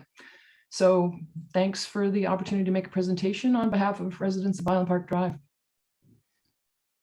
Thank you, Kathy. Councillor Leeper has a question for you. Thanks, Kathy. And it's actually not a question. I think you've explained what you needed to explain. I just did want to say, for the benefit of colleagues, the 750 that I'm putting into the intersection improvement, this is one of the intersections that we identified, I guess, a couple of years ago now, as one of the 29 that requires improvement for the safety of cyclists and pedestrians across the city. The price tag is north of that, but my sincere hope is that by putting a big chunk of what is required into it, that we can leverage other funding in order to accelerate the improvement of this intersection according to the plans that have been set out in the Road Safety Action Plan.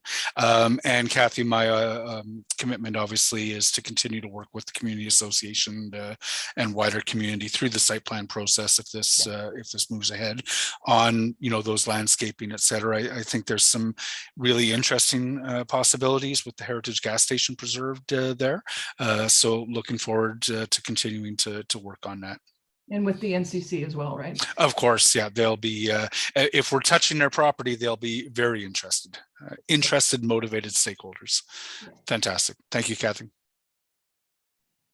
Okay, thank you very much, Kathy. We'll go to our final speaker, Bruce Enstone. And I understand Bruce is joining us by phone, so we'll give him a chance to connect and unmute. Good afternoon. Hello, Bruce. Can you hear me? Yes, we can.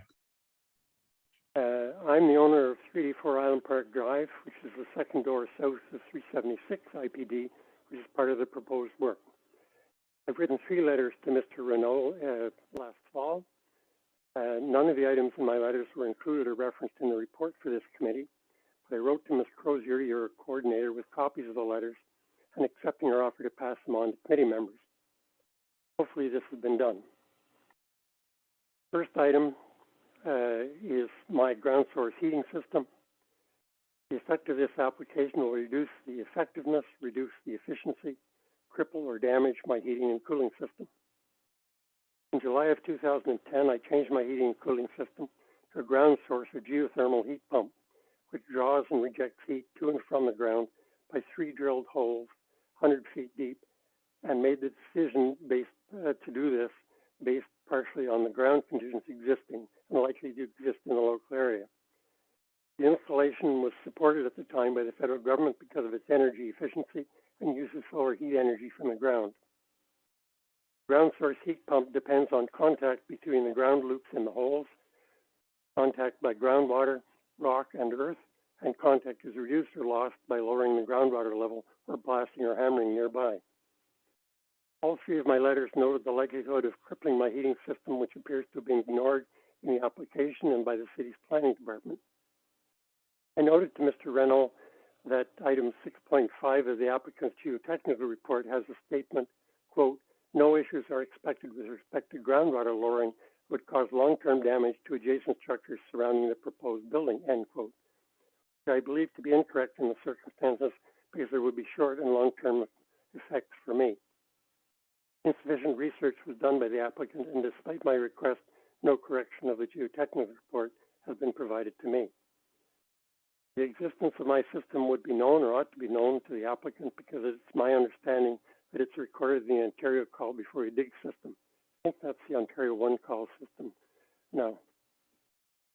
When a senior level of government encourages energy efficiency and green energy sources, another level of government should not trash that effort as this application proposes. My second item is relates to the National Capital Commission and the Federal Crown land restrictions. The application shows doorways and walkways on the IPD side of the proposal. I've not found the approval in the application as required by the National Capital Commission's Traffic and Property Regulations, Section 14. Quoting from Section 14, the permission in writing of the NCC is required for any private road, entranceway, gate, or other structure or facility as a means of access to any driveway. End quote. By driveway, they mean, in this case, Island Park Drive. It's the owner's obligation, not the city's, to get the written approval, and the city does not have any authority or role in getting the NCC approval for the applicant. The city can't approve the application as it is because it has entrances, walkways, doorways, laneways, or similar things on the IPD side of the building. Written to Mr. White, the city solicitor, to remind him of all this. The third item is the present-day planning for Island Park Drive. A report prepared by Ms. Carol Ruddy of the city planning staff was approved by the Planning Committee on June the 12th, 2018, and became bylaw 2008-220 following approval by council. This indicated acceptance by this committee of the planning rationale included in the report and some history it provided for carrying on the requirements established by all the Island Park covenants or agreements, but in particular the agreement 35689, the PN from December of 1921, because at the time of that planning committee meeting, the covenants were soon to expire. This specific covenant applies to all properties abutting on IPD from the Grand Trunk Railway, now the Queensway, to Richmond Road, and provided for a 25-foot setback of buildings and fences. Planning Committee's intent then was to maintain the streetscape of IPD. The rationale of Ms. Ruddy's report as approved by Planning Committee then should be applied to reject this application, which trashes this committee's intent in 2018. Ms. Ruddy's report noted the oversight of omitting 70 Richmond Road in the 25-foot setback from the bylaw, possibly because 70 Richmond Road had its own paragraph in the covenant and was therefore missed. I would question why it is not Planning Committee's intent now to carry on and apply the 25-foot setback to 70 Richmond and the other properties inadvertently omitted in 2018 to maintain the IPD streetscape. Bruce, I have to stop you there because you are at the 5-minute limit. However, Councillor Leeper does have a question or a comment for you. Yeah, and Bruce, thank you very much. For the sake of the committee members who may not have been around in 2018 or who forget perhaps what we did, Bruce is absolutely right. The covenants that restricted some of the design features on Island Park Drive expired after 100 years. And in the run up to the expiration of those, City Council rezoned or added new provisions to the zoning for the R1MM zone that runs along Island Park Drive to create a deeper setback from the property line than we would normally expect to see in an R1. So the setback on Island Park is required to be basically what it is today. So it preserves that setback. 70 Richmond Road is not part of the R1MM. It was part of the TM, so it wasn't included in that. But the property immediately to the south is an R1MM property that is proposed to be rezoned, which is one of the reasons why I would like to see the setback that we created for the R1MM preserved in this application. And Bruce, I want to make sure I know the applicant is listening to this discussion. I will endeavor to ensure that their engineers reach out to you to talk to you about your infrastructure on your property. And then, yeah, no, it's important.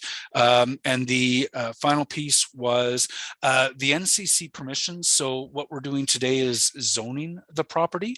We're not giving them permission to build the property. So there is another process that has to be undertaken. I believe the site plan process, during which further permissions are going to have to be secured, and further work on the design of this building are going to have to be done. So I hope you'll be at the table of those discussions. That'll be a public discussion as well.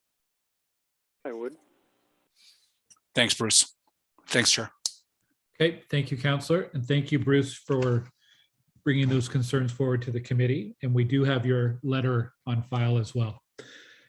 I should have made it clear off the outset of this that we actually have two items in the agenda we're combining here and considering at once. It's the OPA and zoning bylaw amendment, but there's also an application to alter 70 Richmond Road designated under Part 4 of the Ontario Heritage Act. So we're considering these at the same time. So we'll move now to questions for the applicant. Do any committee members have a question? Councillor Leeper, go ahead. Thank you very much. So I guess it's a high-level question for the applicant. When you initially proposed this building, it was much more monolithic, and the heritage treatment was also it wasn't optimal. Let's put it that way. The community and I suggested, look, in order, you're going to get some height and you're going to get density at this site. In order to help it breathe, consider the acquisition of the property immediately to the south, because the TM line makes a jog to include that one residential property. If the line were a consistent line across Richmond Road, it would have included that anyways. You acquired that property. Why were you unable to come to the table with that new property as part of the parcel with something that adhered to what the community was, asking for, which was a significantly better transition to the house to the south and respecting the setback to Island Park Drive? It strikes me it's a greenfield parcel at that point. Why not come to the table with something that addresses those two issues? Thank you for the question, through your chairs. And I'll speak first, but others on the team may wish to respond as well. I guess I'm of the opinion that we did come back with a significantly improved transition with the acquisition of 376 Island Park. The rear facade of the building, to the delegations point, doesn't meet the 7.5 meter setback, but I would argue is one of the most articulated rear facades along the corridor, stepping down and varying heights and setting back at different components more than most. The delegation mentioned Ms. Rahi, which granted provides 7.5 meter setback, but then it also goes straight up essentially with a 3 meter step back to the 12-story portion, but relatively straight up. Similar to the building next door to it, which is a 6-story building, but also goes straight up 6 stories at the back, and also provides amenity at grade at the rear, right up to the rear property line, which was noted as a concern with those units fronting.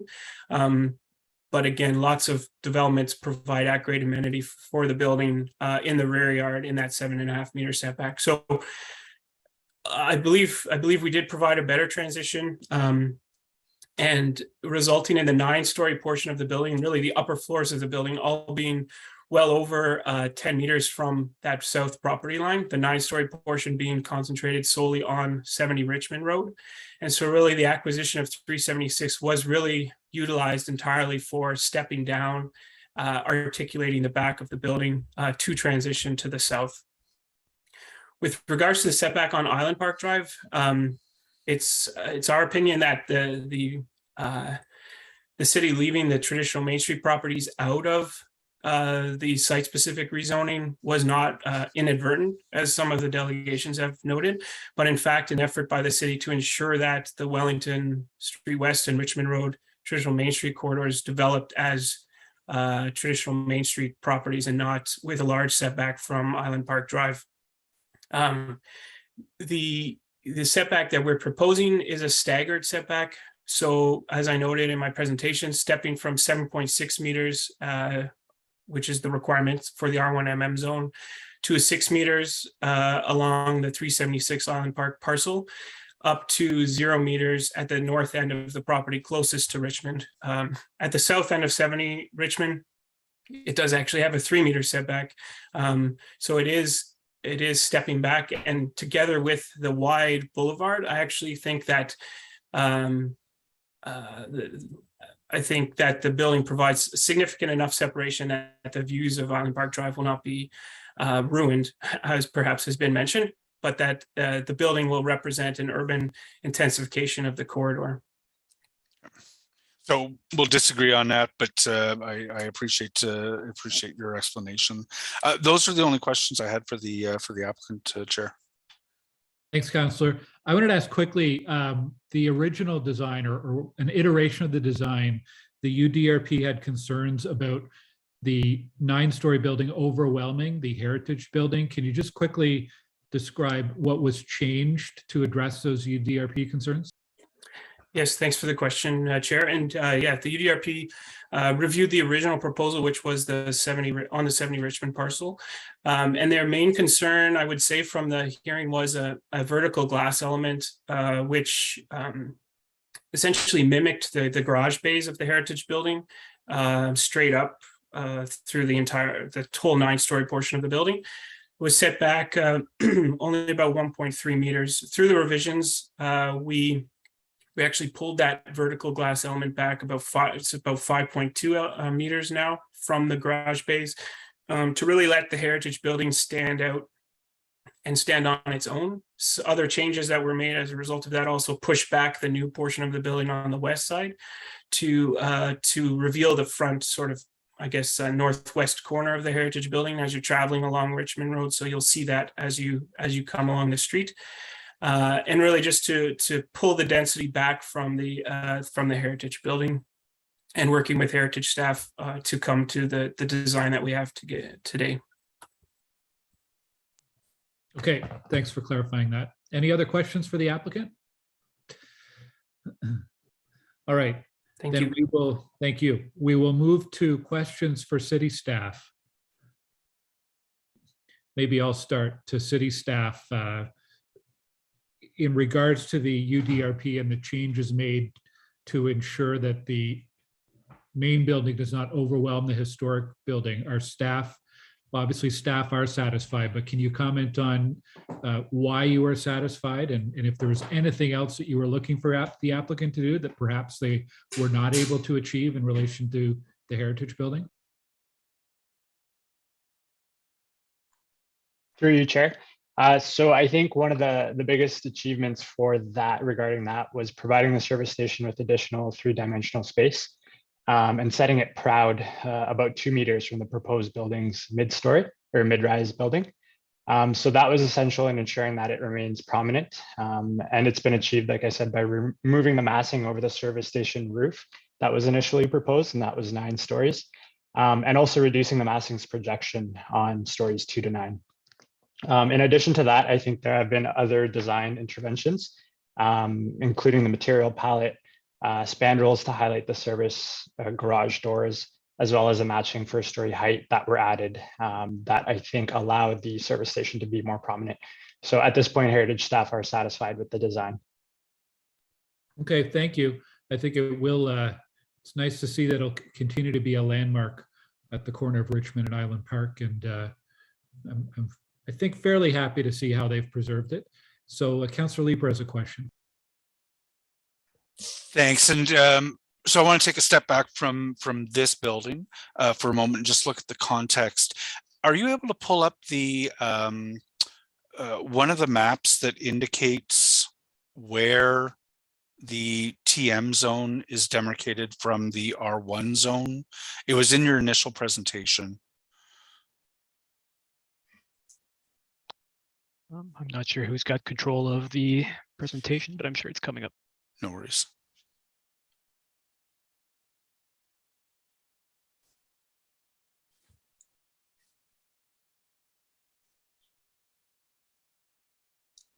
And it showed the jog in the TM around that R1 property.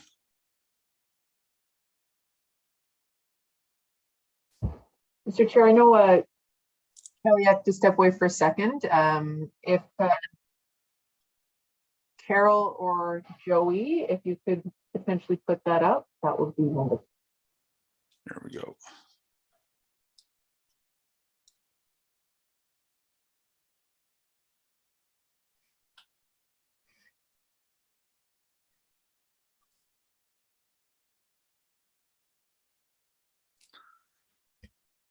I think it might have been in the staff presentation.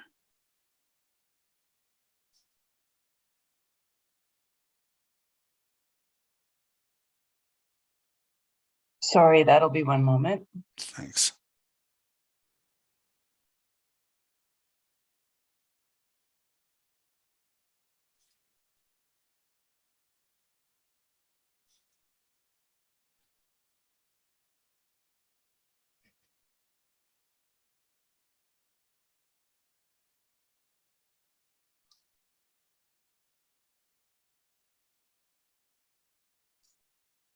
My apologies, Chair. Oh, okay, Carol got it.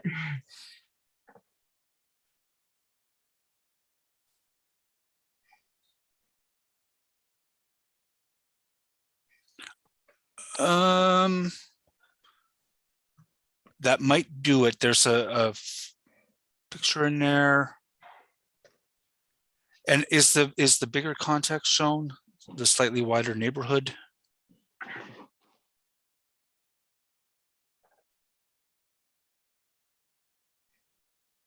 No, I don't think it's going to be. Can you go back to that? Okay. So, and I do appreciate having this on screen because I think it's important for anyone who's watching to be able to follow along.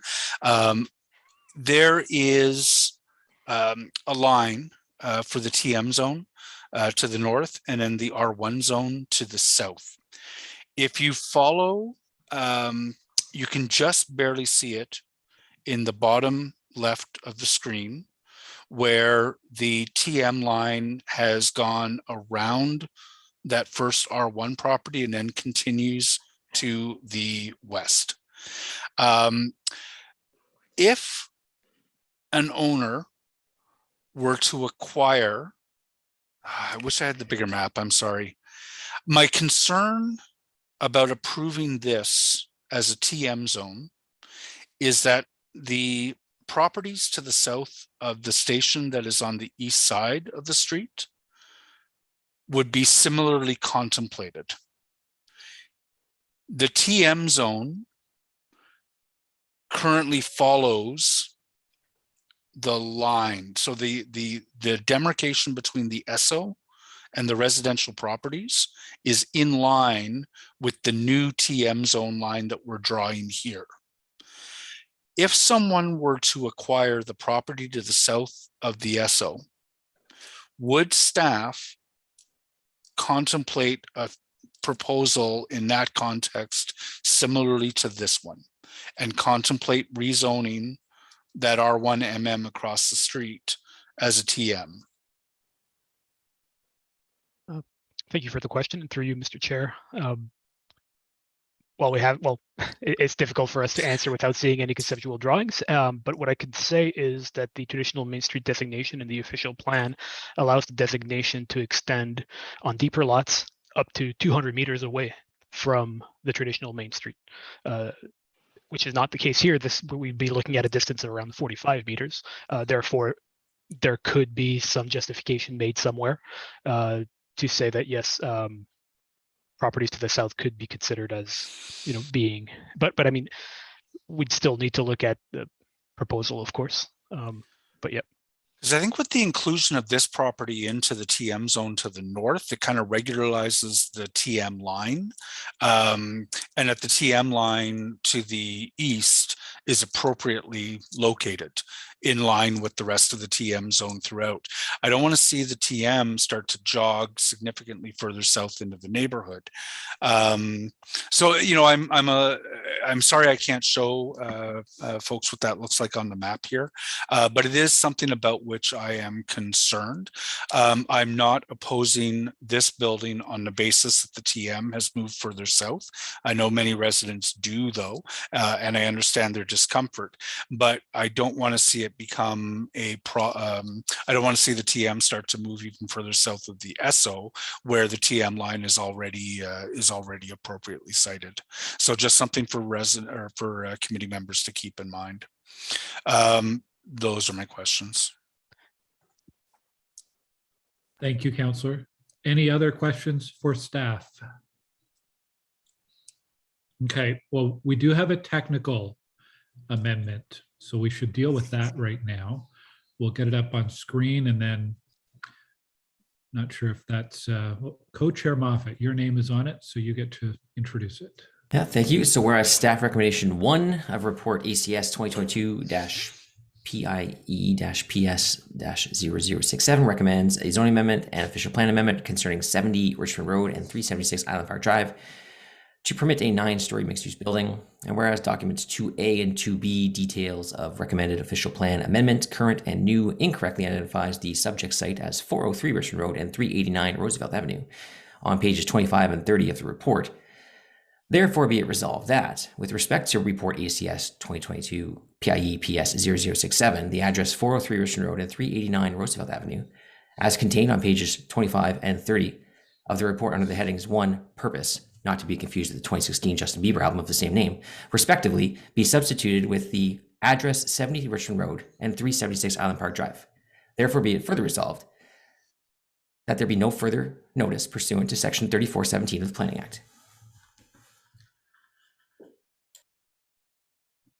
Okay, on the technical motion, is that carried? Carried. Carried. Okay, thank you. Just want to give any committee members or the Ward Councillor, Councillor Leeper, a chance to wrap up or any final comments. Jeff? I will just thank the Community Association who have been working very hard on this and pragmatically on this application. The increased density at the corner of Richmond and Island Park is in line, I think, with where we're going with all of our official plan. But I have considerable sympathy on what is a fresh parcel, essentially, their opposition, and I'll be supporting them in that opposition to not creating something that adheres better to the kind of setbacks that we would normally want to see associated with a property like this. But I think the community was able to achieve quite a number of positive changes with respect to step backs, and certainly the treatment of the gas station at the corner is a positive as well. Okay, thank you, Councillor. So on the official plan amendment and zoning bylaw amendment for 70 Richmond Road and 376 Island Park Drive, are the report recommendations as amended by the motion carried? Carried. Carried. Dissent. With dissent from Councillor Leeper. Thank you. And then related to this, the application to alter 70 Richmond Road, a property designated under Part 4 of the Ontario Heritage Act. Are those report recommendations carried? Carried. Carried, thank you. Okay, that is it for our main agenda items. There are no in-camera items today. Are there any notices of motion? Are there any inquiries? Any other business? No. Then we are adjourned for today. Our next meeting is Thursday, June 23rd. This could be a long one. It's a very policy-heavy meeting, so watch for that agenda coming on Monday, and please don't book anything else for the day. It could be a long one. Thank you.